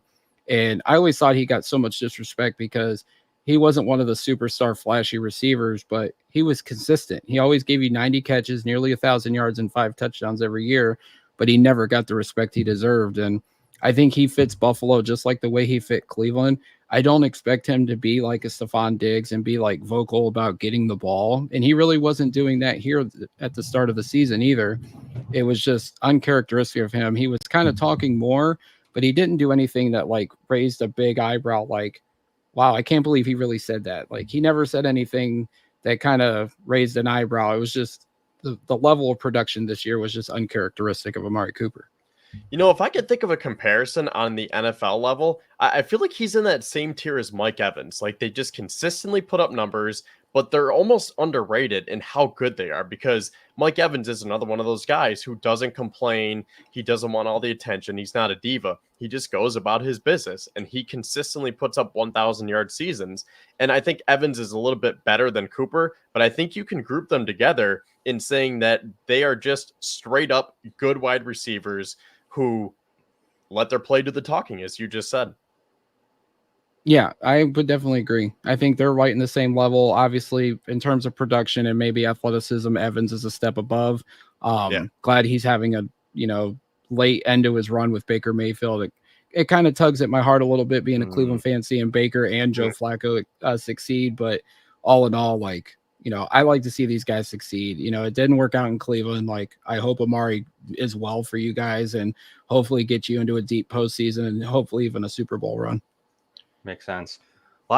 So when you look at Cooper on the field, and one I got to see was against the Bills in 2022. He referenced this game where he went over 100 yards with Jacoby Brissett, 2 touchdowns, was a really good player. And I remember watching that game, like the Bills had it in hand and was pretty easy. I mean, at that time, I don't know if you guys were in a transition at that state or like what exactly. I don't know if Chubb had gotten hurt that year, right? In 2022, I don't remember. No, that was beginning of last year is when Chubb got hurt. Okay, so I can't remember. The Bills had held Chubb to 19 yards. Is that what it was? Okay, carries. Yeah, that's what it was. Okay, yeah. I don't remember. That was a bad game. Yeah, I don't remember the scenario around Cleveland at the time, but it was Jacoby Brissett at quarterback. Probably what went out like from there sparked some more of your moves. Or I don't remember. Was Garrett out? Something was off with the Browns roster that game. Well, it was the Watson suspension year. That's why Brissett was in. Yeah. That was the game in Detroit, right? Because of the blizzard. Yes. 2022. It was just, it was just a bizarre year, obviously, with the Watson suspension, and you were kind of taking your poison at that time, right? Is that kind of yeah, okay. Because I was in Miami the week before that game. We got throttled, And it was just like people were waiting for Watson to come back. And, Jacoby had his moments and he had a good connection with Amari. I do remember that. And he had some good games, like his last game against Tampa. They came back and beat Brady in overtime. And it was like, do we really want to go to Deshaun? Because like Jacoby was playing good ball. And but yeah, that game, I just remember like we went down the field and scored on you guys in the opening drive, and then it was just all Buffalo the rest of the way. Yeah, you didn't score again until the fourth quarter when the Bills were up like 21, but then you scored with Cooper, got an onside kick, and scored again. And then it was like somewhat medium level interesting that the Bill made it within 7, maybe it was 8 or 9, but you made it at least single digits. Which made that game kind of interesting. I remember Cooper being like, God, he's successful with any core. I remember saying that to myself, like, he's good with at the time Brissett, but then, I watch him with Flacco. I mean, look at the foursome you guys had last year, throughout DTR and obviously Flacco and Watson. PJ Walker. Yeah. Walker, we brought up earlier on the show, like, and he was still productive though with that 4-pack last year. Obviously much more probably a lot of it with Flacco. Which is what I thought he earned a contract there. But then what are you going to do with Flacco and Watson? And I just, what a sticky situation all the way around. I guess he was meant to go with a team with a young quarterback. He went with Indy. So that I guess makes more sense than battling Watson. But when you look at Cooper on the field and playing for a contract that he's on 30, like a lot of times you think Amari Cooper's 36, 35. Right. He's got a contract in him. So I know you mentioned that there was talks of maybe an extension earlier this year prior to the season that could have chapped him potentially. I know it has here, like Gabe Davis kind of trailed off at the end of his Bills career. Bills had some contract numbers given to him. He declined, never really got into the same page. Bills never offered him again. And he kind of tailed off and, got ridiculed. He's a better player than Bills fans remember. But Cooper maybe quietly didn't get that contract. He's got to be playing for 3 years, $60 million still, right? Like what's your best guess of what you guys may have been talking to him about? And like, does that play a role in this? I never heard numbers of what a Cooper extension was going to be. I had heard like the Judy trade happened and we extended him like a week after. Okay. And I kind of was like, are they still going to extend Cooper? And then they didn't take a receiver in the top 100 of the draft. And then I was like, well, maybe the Cooper extension is going to happen then. And then it just never happened. And so like, I don't know if the Judy trade changed things. I don't think it should have. I was really surprised that the Browns even extended him when they did, just because Judy hadn't proven himself yet as a receiver in Denver. And I just thought we're committing this much money to him already when he really hasn't proven himself. But all in all, like if I had to guess, I could see like a 3-year, $60 million deal for Cooper in free agency. Like he's not among the elite. He's obviously on the wrong side of 30, but he's still productive. Like obviously this year might be an anomaly. It might be the decline of Amari Cooper. We'll find out once he's, secure in Buffalo and like builds up a rapport with Josh Allen. We'll see if what happened here in Cleveland was just an anomaly or really is the start of the end. But if I had to guess, like I would imagine he can get one more contract. Like he's not like a Jarvis Landry who fell off towards the end in Cleveland and then just disappeared from the league. Like I still think Amari is still at least a top 25 receiver in this league. Just based on what happened at the end with Flacco and the Giants game, like it was the old Cooper again, and then he kind of disappeared again. So yeah, I don't know. We'll soon find out. You know what's funny is what you were saying, Kevin, about that Detroit game or the Browns game in Detroit. I had those same thoughts because I actually made the trip down there because I had some friends that were planning on going to the game in Orchard Park, and then we're like, okay, well, I guess we'll just go the opposite way of the snow, right? So we drove around the lake and went to Detroit. And as Cooper was putting up those numbers, I remember telling myself, like, God, because I was playing against him in fantasy. And I was like, man, this guy is just good for a consistent 15, 20 points each week. And it was one of those tight fantasy scores. And it's like, cool, the Bills are going to win. Cooper's not going to score much. And then all of a sudden he started racking up 10, 15, 20 points. And I was like, man, like he's just consistently good. And I feel like he's still underrated. Yeah, he definitely is. So that's more the point is like it looks like Jeudy got $52 million over 3-year extension. I'm gonna imagine that's a slight tell with maybe the range they were looking at with Cooper or some form of like this is where we think you're worth 17 to 20. Like ultimately, if you were the Bills, obviously you get a test market, so you're going to get however many games he's ramped up. Let's at least call it half of a year with a little bit of sugar. By the time he's ramped up, call it 8 games, maybe into 9 or 10 where he's really going. Maybe as soon as a week or 2 from now.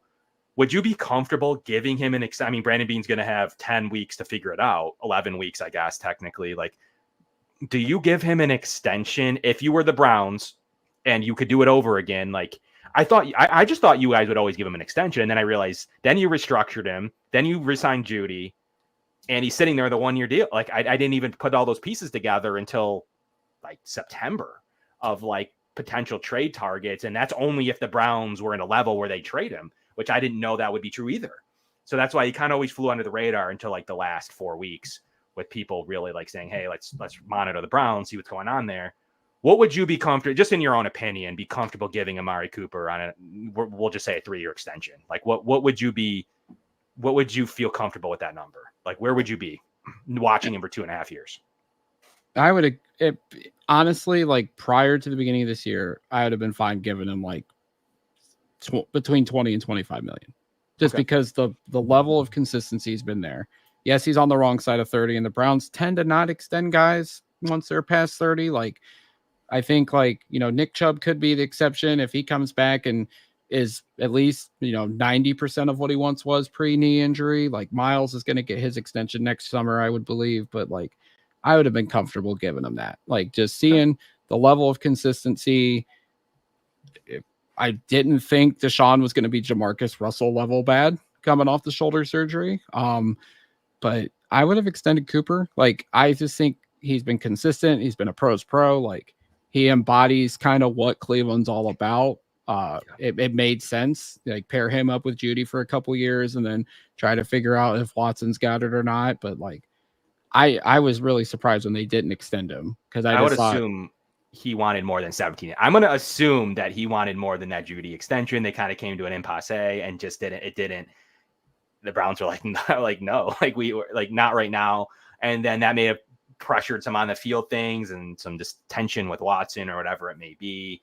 And I'm going to assume that's a little bit of it to where he's like, but he's not with a quarterback who always elevates his players. John Brown played super well. Cole Beasley took it next, like literally one of the best slot receivers in the league once he came with the Bills into Stephon Diggs, who took a next level himself and developed so he's always used to elevating players, and the Bills haven't had an elevator this year. So truthfully, I think that elevation could end up going to Cooper. It should be at least a natural fit for him. If he plays good, the Bills will resign him. If he plays great, the Bills probably can't afford him.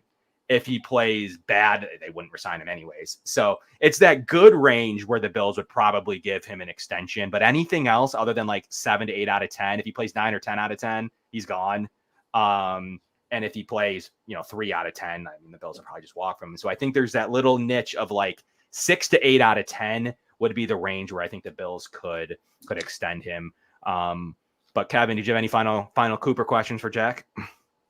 Yeah, so my final question is I want to talk about Ken Dorsey because he was the offensive coordinator here, obviously, and he had a lot of people who, let's just say, weren't his biggest fans, and I was probably one of them. I mean, I did like his offense to a point, but then it just got to that point where I was like, you can't do this anymore, man. It's just way too predictable and vanilla. So he found his way to Cleveland, and I think Stefanski calls the plays, right? But he's technically labeled as the offensive coordinator. Yeah, Stefanski calls the plays, but Dorsey has a hand in the game plan every week and helping Stefanski with the offense. So just how has that been going? Because I was telling Kevin, when you go from Deshaun Watson and Ken Dorsey to Josh Allen and Joe Brady, that is just such a stark contrast. So I just want to get a Browns fan's perspective here about what Dorsey has been able to do with this offense, or maybe lack thereof. So in a small world, I was actually at Ken Dorsey's last game as Bills offensive coordinator. I was in Buffalo when they played Denver on Monday night because my girlfriend is a Broncos fan and we made the travel up to Orchard Park. First of all, Bills fans, you guys are awesome. You were very nice to us. because we were sitting in a sea of obviously blue and red, and everybody was really nice to me and my girlfriend up there. And that was a fun game to watch in person at Highmark Stadium. I think I said that right. That's right. But with Ken Dorsey, there's a lot of turmoil, I think, with this offense. Just for Bills fans that don't know, the Browns had Alex Van Pelt, who I think was a Bills quarterback, if you guys want to correct me on that, back in the day. He was our offensive coordinator. And obviously we had Bill Callahan, who left to join his son Brian in Tennessee. The rumor around here, no one's ever admitted it or not, Kevin Stefanski, it wasn't his decision to get rid of Alex Van Pelt as offensive coordinator. The rumor is that, the front office and ownership is trying to justify this Deshaun Watson trade. They were looking for somebody to help tailor the offense with Stefanski more to better suit Deshaun, even though Deshaun's best games as Browns quarterback were with Van Pelt and Stefanski co-running the offense. But so far, the things that they've incorporated Dorsey's scheme in with Stefanski has obviously resulted in one of the worst offenses in Browns history, the worst offense in the league this year. There's people calling for Dorsey to be removed and for Stefanski to take back over the offense. I don't know who's to blame for why the offense has been so bad, but I would tend to agree with people that I would like to see the Stefanski offense back, just because whatever Dorsey has helped in this offense, it obviously hasn't looked good. Granted, the offensive line has been very bad. We've had guys regress significantly. Obviously, like, injuries have happened, drop passes has happened. There hasn't been a real sense of the run game prior to this weekend against Philly. Like, that was a running performance. Like, Pierre Strong came out of nowhere and had his best game as a Brown. Deontay Foreman had some strong runs. We're getting Nick Chubb back. But all in all, like, there's people wanting Ken Dorsey to call plays, but there's also people wanting Ken Dorsey to be fired. So it's kind of that 50-50 split. It's kind of the people that don't like Stefanski and think he's the reason why Deshaun's failing, and they want to see Dorsey get a shot at play calling. Personally, I would just like to see Stefanski keep calling the plays and tend to go back to that offensive scheme, because it was never an issue with all the other quarterbacks that Stefanski's coached, except the current one. And that speaks for itself. So it seems like the same things that happened in Buffalo are happening in Cleveland, where you had 50% of the people saying, well, look at the EPA, look at the advanced stats. It's Ken Dorsey's offense. He's doing well. And then you have the other people that's like, well, look at the eye test. He sucks. He lacks creativity. He doesn't know how to use the weapons around him. And the only reason why those numbers are good are because Josh Allen is a quarterback. So I think it's just interesting to kind of see that same trend going on down in Cleveland. Seems similar. Yeah. Where they're like 50-50 the lack of creativity that you guys say Ken Dorsey didn't have, that's what people are saying about Kevin Stefanski. People say he runs a high school offense.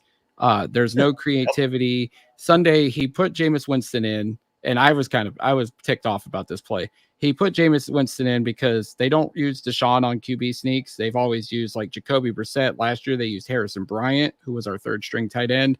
And this year they used Jameis, but instead of sneaking, they handed it off to Sandrick Tillman on a jet sweep, and it resulted in a 5-yard loss. So, like, he's done some pretty stupid things, but I know, like, you kind of want him to expand the offense to try to be more explosive, but he's won two Coach of the Year awards. The offense was top 10 last year with Joe Flacco, and now this year it's one of the worst in Browns history. And I've seen plenty of bad offenses as a fan in my life. But it's trying to tailor the offense to Deshaun Watson, who's putting up historically bad numbers. I would stick with Stefanski. I really wasn't a big fan of the Dorsey hire when it happened. I told Kevin that when he came on our show to discuss him. But yeah, I'm not a big Dorsey fan, but I mean, it seems like he's going to be here because it seems like ownership is trying to justify this trade by all means. And that's why Deshaun is still out there. Well, best of luck to you guys, because that is a very sticky situation between Watson and Dorsey. And if you want to throw Stefanski in there and just the rest of those pieces. Yeah, it's a mess right now. And I'll say we're rooting for you against the Bengals. We're rooting for you against the Ravens. you've played no division game so far, right? Nope. We're getting ready to. So we're going to root for you. We're going to root for you pretty much the rest of the way. So we play the Dolphins later on this year. We'll definitely be rooting for you. Maybe it might not matter for the Bills at that point. But we're still have no interest in the Dolphins winning that. So, I mean, you never know. You got Chubb coming back. I really have high hopes to see how you'll never know how he looks off an major injury though. But I do have high hopes. He can come and he can run the offense that you're looking to run. I just think he's just eons better than Ford. In my opinion, just from an outsider. So I think that you'll have a new dynamic offense if that offensive line can get itself going. And you guys will always play well. I think, is it the Bengals or Ravens you guys always play well against? The Bengals. The Bengals, okay. The Bengals, they haven't, beat, right? Yeah, or at least split. Well, Burrow's only beaten us one time. That's they haven't beaten us in Cleveland since 2017, which obviously was the infamous 0-16 year, but yeah, we seem to have Burrow's number. Like Myles Garrett always feasts on him. That's right. But yeah, we're getting Chubb back, and we're getting Nyheim Hines. He was a full participant. It sounds like he's going to be activated this weekend as well. So the Browns Bills ties keep rolling. Like Nyheim, he just had that weird jet ski incident. Still unfortunate. Yeah. The Bills had plans for him. They traded an asset and Zach Moss for Nyheim Hines to participate, and then just couldn't play last year. So. Looking forward to what the Browns can do. I know the playoffs are probably over, but I don't think you're competitive. It may not feel like it, but at least from an outsider's perspective, if I see the Browns versus the Bengals or the Browns versus the Dolphins, I always will think the Browns have a chance to win that game. And it's not like, that's a freebie for the Bengals. So I really think that you guys can cause some havoc, at least in the maybe you don't want to, you just want that draft choice now. But I think you can at least cause some havoc to where I think Stefanski's going to always trot out at some point this year. Maybe it's not this week. Maybe it's very soon. He's going to trot out a very competitive roster where you'll start to win a few games like you did with Joe Flacco and hopefully maybe make a little bit of push. The AFC stinks. I don't know if you can make it to the 7 seed, but the AFC stinks. And I don't know. I don't have your schedule memorized or anything, but all it takes is the Saints team that's crashing. The Chargers are where they are. They're no good. The Broncos, you do have some tough games there, but you never know. You never know. But I do think that at the end of it, I don't think you're going to be a 2-win team. That's, I guess, what I'm trying to say. I think that you're gonna at least compete in the 7 to 8 range. Is that what you think, or do you think you're really a 2 to 3 win? Are you guys there? If we keep trotting out Deshaun Watson, man, I just don't see how we're going to win more than 4 or 5 games. Final question. Will you sit him for Jameis Winston this year or not till maybe next season? I'm hopeful by the bye week, if we're still if we still had only won 1 game and maybe we squeak out the Chargers game or upset the Bengals or Ravens, that Jimmy Haslam finally just says, you guys want to play Deshaun, or we've seen enough of Deshaun. It's over. By the Saints game. Trot out DTR or Jameis, and then. But we'll see. The next 2 weeks, I think will be key because they're divisional games. I'd mentioned I think we could sell off a few more veterans, Newsome, Zadarius Smith, maybe Shelby Harris or somebody that can help a contender. I think we'll sell off a few more pieces, stockpile some picks. Would love to have Zadarius Smith too. Would have loved to combo package that trade. But I'm assuming you guys can stockpile some draft choices. What was the reasoning? Why would Spot Track tweet out Garrett's trading contract? That's not a thing, right? Why would you consider that? That was weird from an outsider's perspective. What's the only person that's been mentioning it is Chris Canty, who I cannot stand on ESPN radio in the morning. He has been he shits on Cleveland constantly. He mentioned trading him to Detroit to replace Aiden Hutchinson. So now it's become a whole Myles Garrett trade rumor thing. I think the contract is untradeable now, and he loves Cleveland. He's part owner of the Cavs. He's got a nice home in the suburbs. He loves Cleveland. He's going to be like Joe Thomas. If he wants to leave, I think the Browns will accommodate that, but I feel he's a Browns for life guy.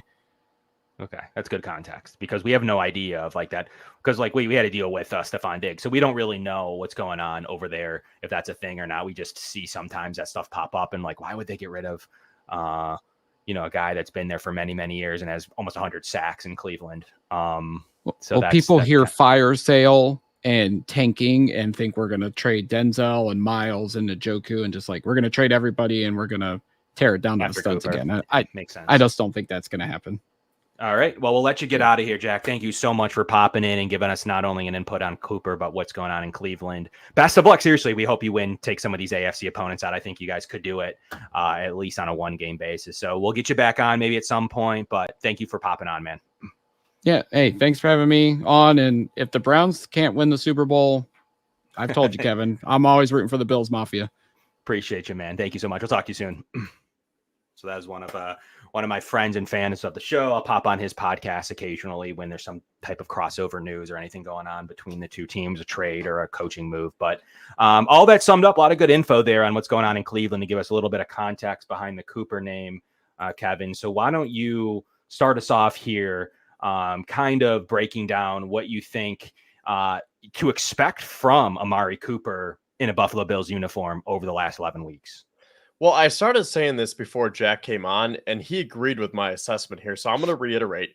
I think that acquiring Amari Cooper kind of demotes everyone. It kind of slides the rest of the Bills receivers into a more manageable / serviceable position, right? Because you had Keon Coleman lined up out wide as your starting boundary wide receiver with Matt Collins, and that's just not going to cut at the NFL level. Maybe Coleman can get there someday, but that's a lot of pressure on the rookie. So you get Amari Cooper as a bona fide wide receiver one. That takes the pressure off of Coleman. He doesn't have to go up against opposing CB1s anymore, or maybe even CB2s.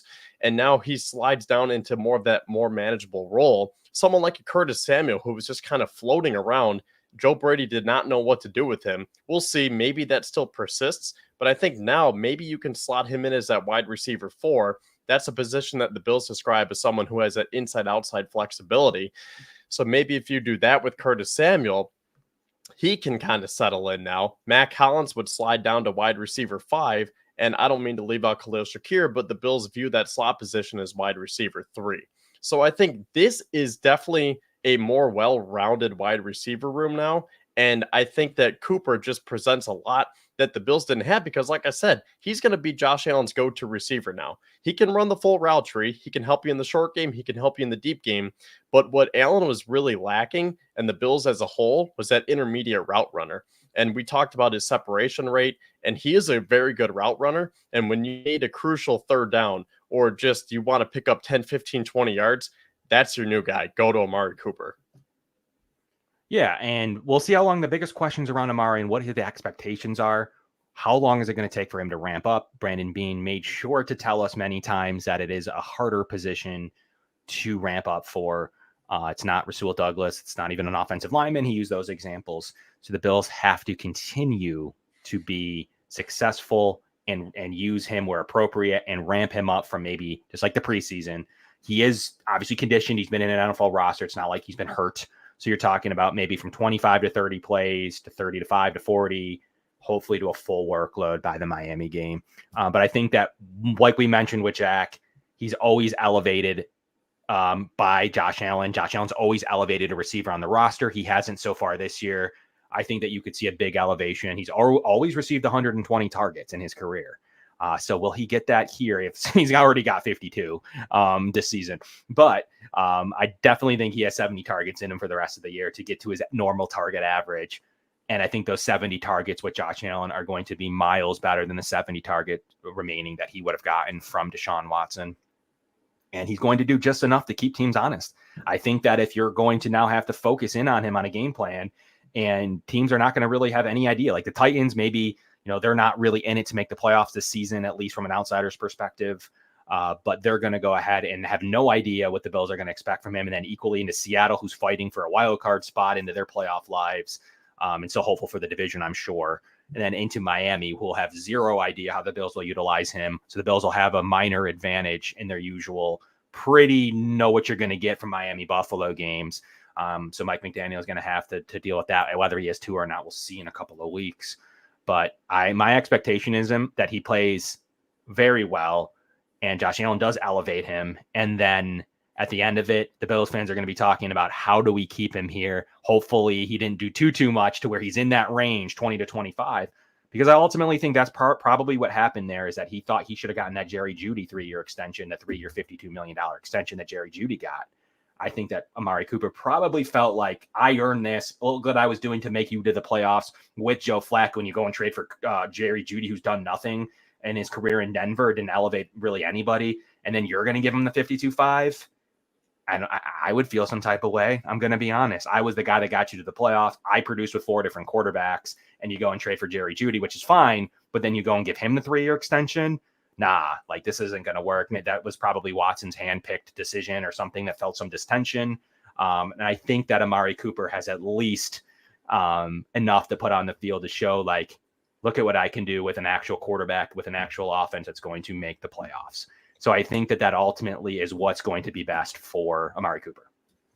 Oh, for sure. And you talked about the targets, how he's always around 120 yards. So this is his 10th season in the league. In the previous 9 seasons, he's had more than 100 targets in 8 of those. And the only season that he didn't surpass 100 targets, he had 96. So he's had at least 95 targets every single year of his career, and also 7 1,000-yard seasons. So this is a guy who just consistently puts up numbers. I compared him to Mike Evans when we had Jack on. Just 2 guys who are quiet. They don't boast, right? Like, they don't want the spotlight. They don't need all the attention, and they just quietly go about their business. And I really appreciate that from Amari Cooper. And another stat that I have that I found interesting is that Cooper also ranks in the top 10 among active leaders in all-time receiving yards. He only needs 264 to reach 10,000 career yards.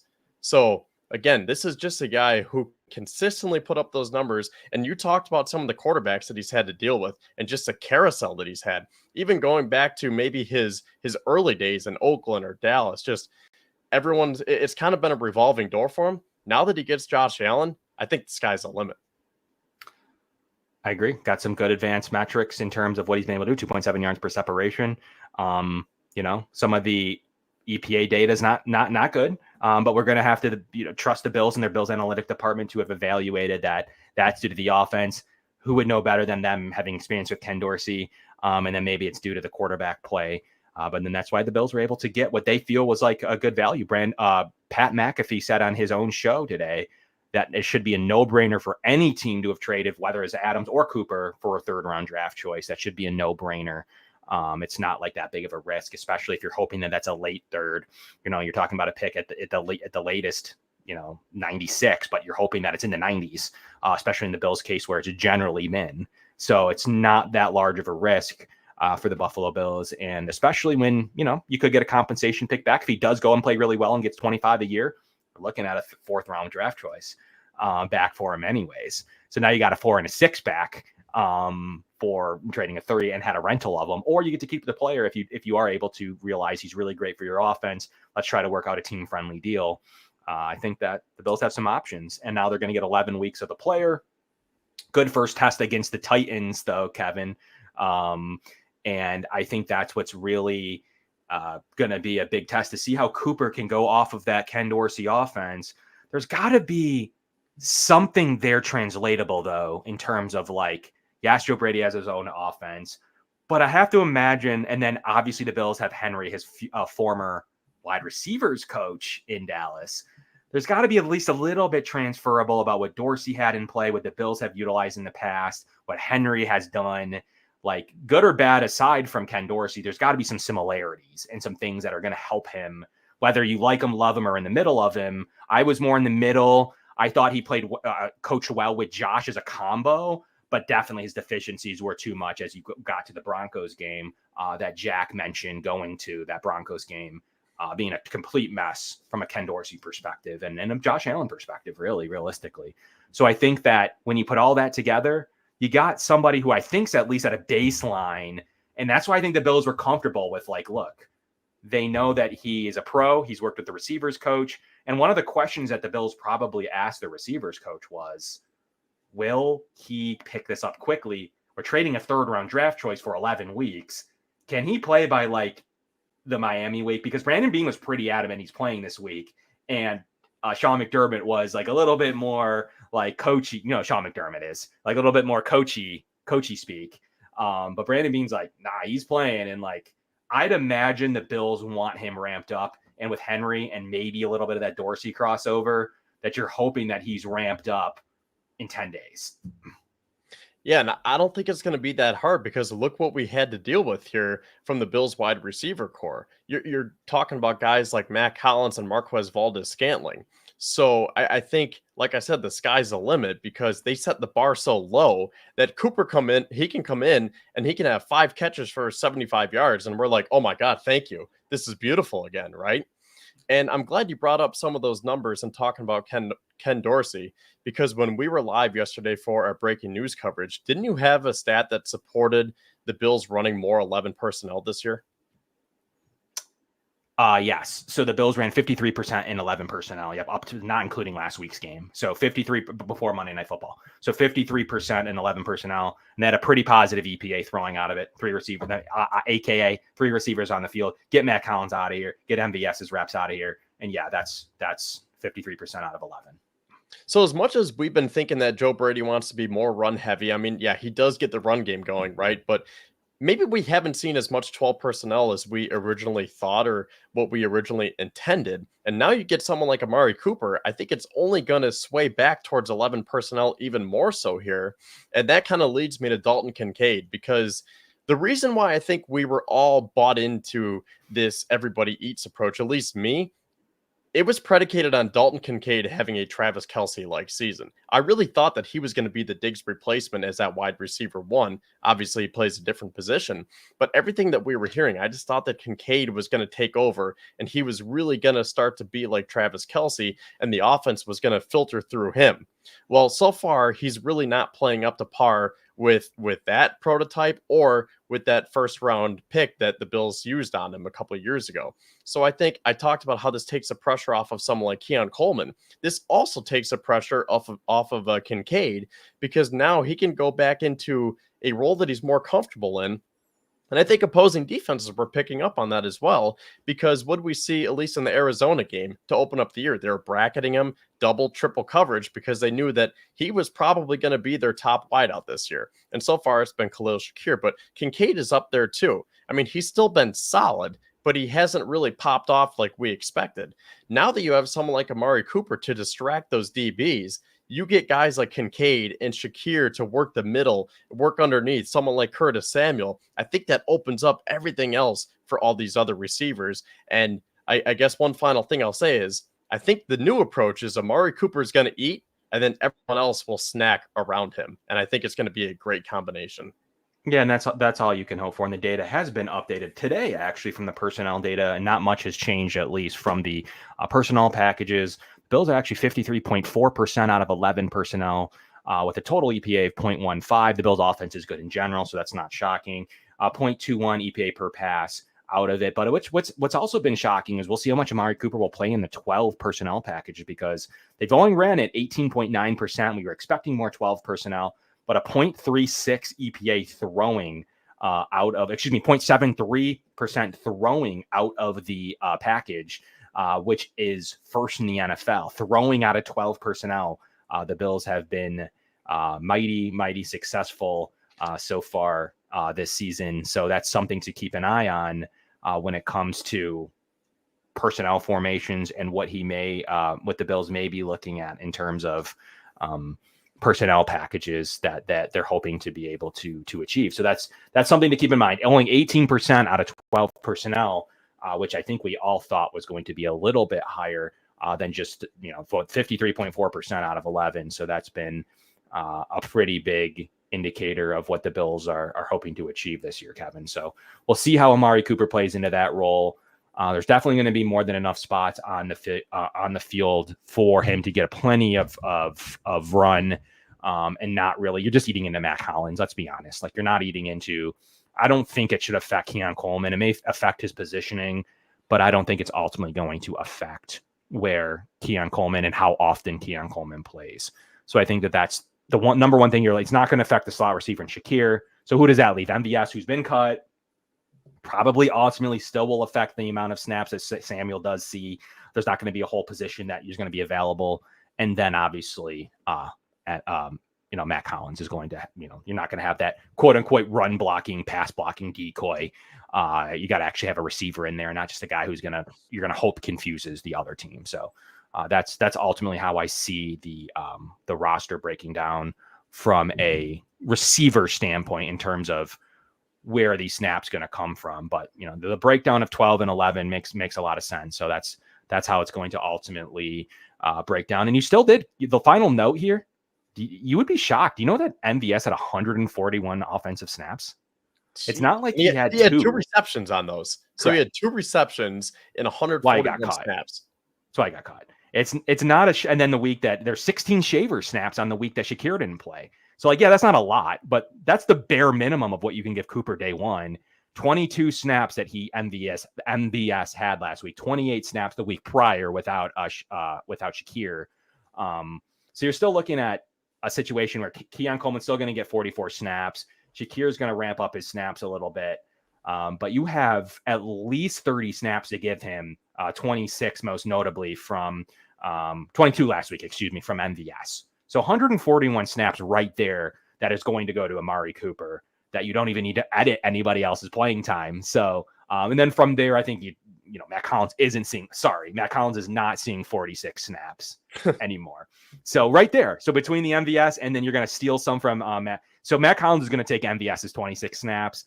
And then I think that Amari Cooper is going to take Matt Collins' 50 snaps. That's what's going to happen here. I think it's a pretty seamless transition for here you go, Joe Brady. Now you have this. You can still use Matt Collins, but now you're going to get Cooper for 40 to 50 snaps a game rather than some mishmash of Shavers and all these snaps for Hollins and MVS.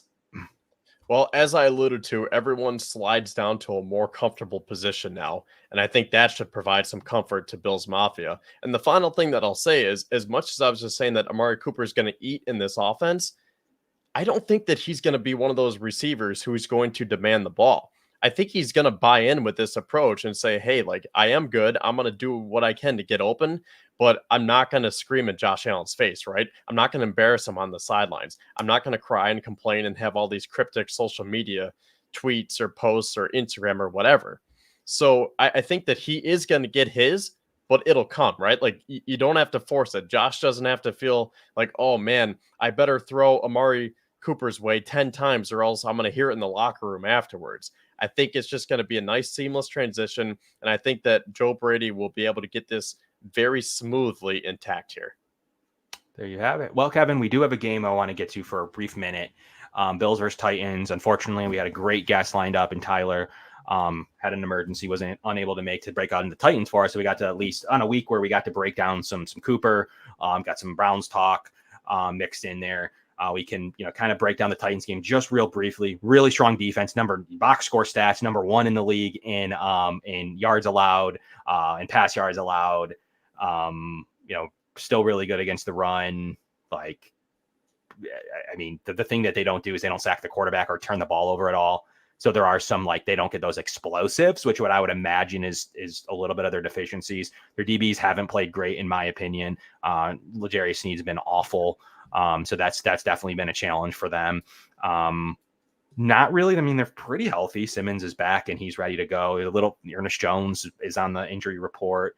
They're going to miss Tyjae Spears from the running back position, but nothing really crazy of note to really get bothered by. So they're going to have a fairly good defensive performance as they have had. I would argue that that's a little bit conflated from the fact they played a bad Dolphins team without a quarterback. They weren't sure what they were doing at quarterback at that stage. So it's pretty conflated that I don't even think they got yards in that game. So there's definitely some, we'll see against the Bills where real these offensive numbers line up. They lined up 30 to the Packers and lost.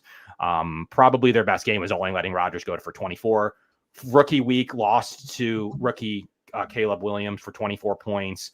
And then last week against the Colts was probably, I guess, they lost 20-17, but they played pretty good football. Only letting up 269 yards, kind of frustrated Joe Flacco a little bit from his normal, number 1 quarterback, Joe Flacco stuff. Didn't have a running game. Goodson was their running back. They've lost some running backs in Indianapolis. And it's not the world's best offense at this moment, especially without Jonathan Taylor. So they've got to play some teams like Miami, who rolled in Huntley, who went for 96 yards in his first game action as a Miami Dolphin at the time, only getting 184 yards. So there's some combo stuff, and then a first time ever playing Caleb Williams. So there's definitely some inflators there, Kevin, to the stat number. They did let Jordan Love almost go for 400 yards though. So like it's not been perfect there. Definitely. And that was with Malik Willis, where they ran for 188 yards and had 109. So they've had some good luck to the box score stats.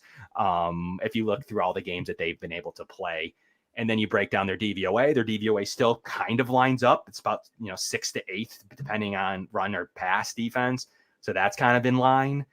So that kind of matches up for once between eye test analytics, kind of looks similar. PFF, if you use them, they don't really like their defense as much as everybody else.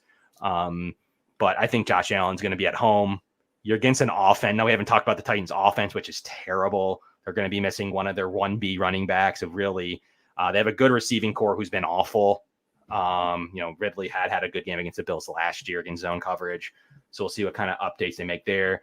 Hopkins isn't playing a lot. And then obviously all you have really now with Tyjae Spears out is you really only have one running back who can barely, and then Chestnut behind him. You really can't even rotate Tony Pollard too much with Julius Chestnut as the only running back there. So the offensive line's been very bad. It's been poor, no tight end. That's why they're 28th offense for 28th to 30th, depending on what metric you want to use. I just don't think that's enough to ultimately beat a Josh Allen-led team. You would need, they're not getting turnovers. So ultimate change of game is the turnovers. They're not getting them. Only one interception on the year for Tennessee. And they're not sacking the quarterback at all either. So the path is keep it low, get some Josh Allen turnovers, which hasn't happened, and think that the Titans, you could come away with a 17-14 win. I think that's the only path for the Titans. But all that summed up real briefly. Any worries? Give me your thoughts on that, and we'll get to score predictions here.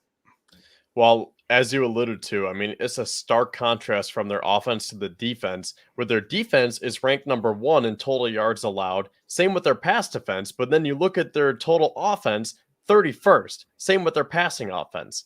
So I found it interesting because they're in the middle of the pack in terms of points allowed. You would think if they have such a great defense, right? They're number 1 in yards allowed. Why are they allowing 22 points per game? And I think that's because of the turnovers. Will Levis leads the league with 7 interceptions. And I think they've had just a lot of turnovers in general, maybe some penalties that got mixed in there.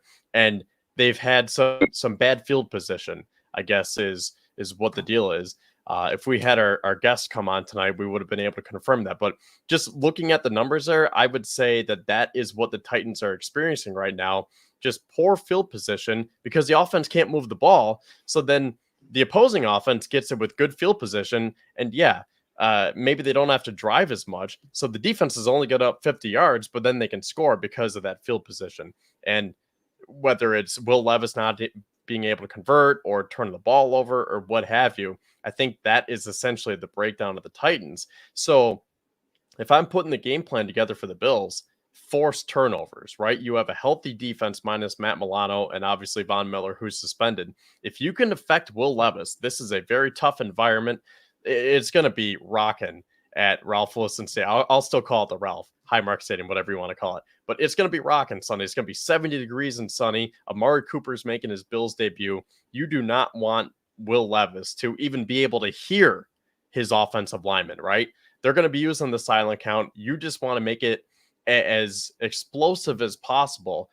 And I think that if you can do that, force those turnovers, force them to throw some interceptions, maybe you can get a fumble, and then you get up on them enough scores so that Will Levis can't outduel Josh Allen, right? Because Tony Pollard is essentially their offense right now, especially considering that Spears is out.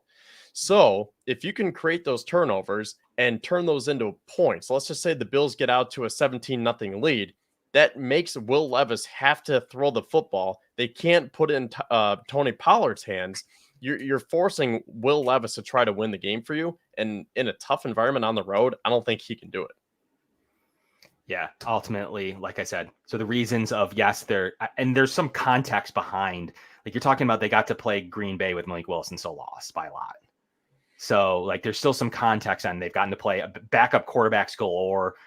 They've played Joe. They've 3 straight back. It's kind of scary actually in terms of they've gotten to play multiple backup quarterbacks in a row. There's definitely some context behind like what's going on. Besides like Aaron Rodgers, they played starting first year Caleb Williams and then Malik Willis and then Huntley and then Joe Flacco. Ultimately, Kevin, that's really where, in my opinion, some of that inflated and had a bye week in there before Indy and still lost off the bye week to Indy, got to prepare for Joe Flacco and still lost. So ultimately, it's those numbers are conflated. Like they're completely not. I don't think that's where it's going to end up for the Tennessee Titans. I don't even know if they'll end up near the top. I mean, they got the Bills in Detroit back-to-back that could totally start to skew those numbers back to where they should be. You get Minnesota and Houston and Washington coming up as well. You got a gimme against New England. But other than that, and then Cincinnati, a fully offensive team. You get Indy again and Houston again. So, and Indy back probably more closer to with Jonathan Taylor and Anthony Richardson. So they got to play Indy last week without their running back or quarterback.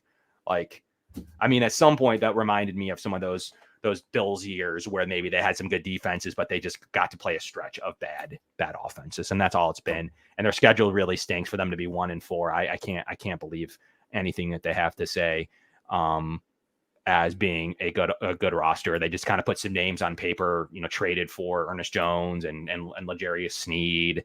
They didn't really develop an offense, and their offensive line has been terrible. Just from the stretch, but it's the NFL football. Like anything can happen. Josh Allen can have a bad game. He's had one before. At home, I don't anticipate it. The Bills win over 80% of the time at home. And the game plan, just score. Like ultimately, if you score, it's not going to be, you're not going to have to get, it's the first time they haven't played, in my opinion, a top 13, 12 quarterback, right? Like look at the quarterbacks the Bills have had to play. Miami with Tua. Prior to that with Kyler Murray, who's playing good football, as some of his team members aren't, but he's playing good football. And then you get obviously Trevor Lawrence, wherever I've heard rankings from Trevor Lawrence from 10th best to 20th best, whatever. Like you don't really know where Trevor Lawrence is going to be. And then you're into obviously, Lamar Jackson MVP, into CJ Stroud, into Aaron Rodgers. Who does McDermott feed? Like you can love McDermott, hate McDermott. I say this all the time. He feasts on bad quarterbacks. Like he just does. It's just what he does. Look at Mason Rudolph in the playoffs last year. If you don't have a good quarterback, at least in the top 12 Kirk Cousins range, I just don't think that you can compete against what Sean McDermott's defense. Will Levis is going to have turnover machine. He's going to have no idea with the Bills' disguise coverages and how they play defense. It's going to be too much of a challenge. He's got to play perfect football. Tony Pollard would have to play perfect football. And they're going to have to turn the ball over from Josh Allen just to get it deep into the game and probably win on a field goal. That's the only path the Titans have. Other than that, if they're behind in the game, there's absolutely no chance. The Bills are going to probably try to run the ball. Their running numbers, they let up a lot more rushing. And then I just don't believe they're going to be able to stop the quarterback, which they haven't had to face. They haven't had to face anybody but rookie Caleb Williams in his first game. And then just getting going, Aaron Rodgers. They haven't seen anyone, Kevin. They haven't seen a quarterback this year.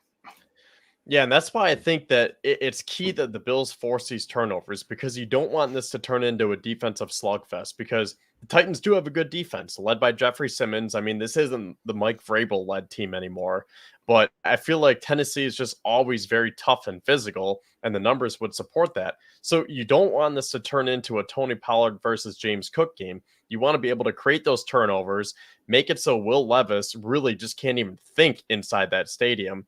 And then you get up by enough scores so that you essentially take them away from their only chance of winning. Now, I don't want to say that it's impossible for Will Levis to have a good game. It is possible, right? But I think for all the reasons that we just laid out, McDermott does do very, very well against lesser quarterbacks, especially younger quarterbacks who aren't experienced in these environments. So that's why just jump out to an early lead, and I think you should be okay. There you go. That's what I agree with. And the Bills seem to do that at home in front of their home audience for the first time in a month. So I think that the Bills will get off and it'll get running and we'll kind of command a lead. And I don't want to say it's going to be the Jacksonville game, but that's kind of the game plan of what you're looking for. They get out, get going, score some points, make the Titans commit turnovers. And ultimately, after a big boost to your roster with Amari Cooper, get him into the offense and seeing some plays, get him a couple of throws, get him some targets, get out of there with a double-digit win and go into Seattle 5-2 with a commanding lead, with the Jets having to play against the Steelers on Sunday Night Football. Huge deal to be able to take a 3-game lead if possible, and then the Dolphins having to play a much healthier Colts team than the Titans just got to play with. Literally, Colts were missing players up and down the field, and so on. So it's a big drastic difference to where these Titans defensive numbers are completely inflated by a stretch of bad quarterbacks. And we'll see if that's true. They can play Josh Allen now. They have a good interior, with Tavondre Sweat and Jeffrey Simmons, great defensive tackles, decent defensive ends, good linebacking play, but they've had some poor, in my opinion. I don't believe that against a quarterback that's in the top 10. We'll see how they hold up with having to be stressed by what Josh Allen can do or what CJ Stroud's going to be able to do later on in the season when they play them shortly, or other top quarterbacks in this league, even Jared Goff and the Detroit offense coming to town soon, that they're going to have to play Detroit soon. So I think those numbers will go downhill. Score predictions times. I think ultimately, I don't think we're going to have much of a difference. But first, Kevin, I wanted to shout out our show sponsors. We got an early start today.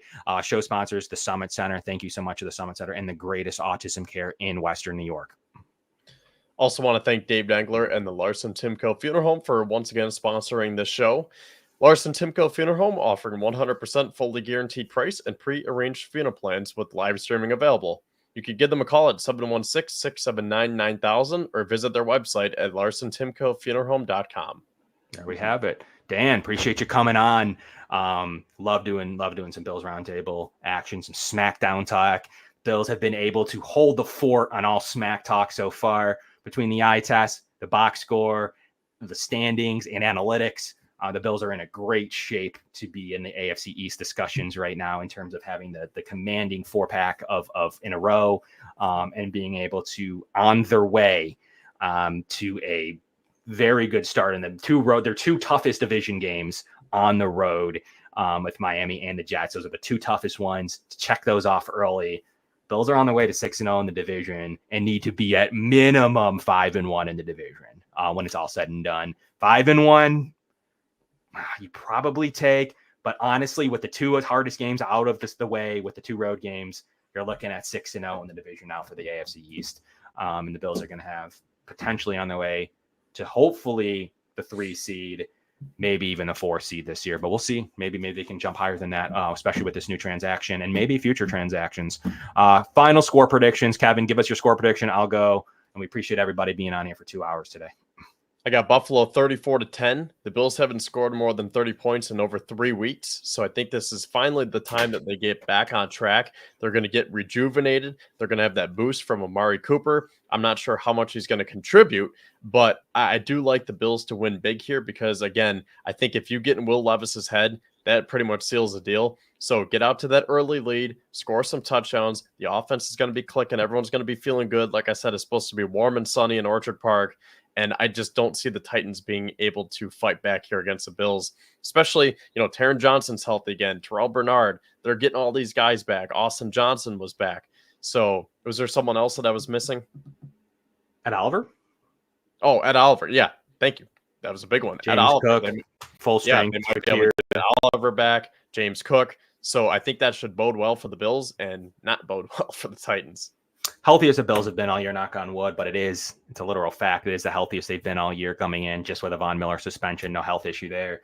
And then obviously the Matt Milano injury that happened in August, hopefully getting him back in December. They're rocking at their entire roster and Cooper for the first time this season. So the MVS to Cooper upgrade, plus their entire roster being healthy. I think, and then at home game for the first time, beautiful weather in Orchard Park in the 60s, even though bad weather probably would, in this specific game, would benefit them with Will Levis. But nothing to take away from Josh. The offense is going to tick. I think you're going to start to see the decline of the Tennessee defensive metrics. Even though the advanced stats are fine, the box score stats are fine. I'm going to take off like 6 points from what I would have predicted because of the defensive metrics. I agree with you. I thought it would have been in the 30s, but I'm going to scale back just a tad bit because maybe it'll be over sooner rather than later, or they will have a hold or two, just due to how good their defensive metrics are. So I'm going 28-13 Buffalo in this game. And I think that you'll see ultimately maybe a struggle at some point, at some stretch of the game. But because their defense will probably get the Bills off the field at some point, unlike what Jacksonville was able to do. But we'll see. We'll see if that's accurate. I don't even know. They haven't even played anyone, in my opinion, and still are 1-4 out of that schedule. -7 in the turnover differential, negative in the sack differential. I just don't see the path, minus in a complete implosion by the Buffalo Bills and the Buffalo Bills offense specifically too. I think the defense will be fine in this game, being full strength against a bad offense. It would be taking an implosion of the Bills offense of mass proportions. But that's our show today, guys. We really appreciate everybody tuning in here for 2 hours. Thank you so much to our show sponsors, the Summit Center and Dave Dengler and Larson-Timko Funeral Home. We really appreciate everybody being in here. I'm going to break down this game and more. Got a Seattle game to talk about next week. Hopefully be 5-2 with a hopeful 3-game lead with the tiebreaker next week.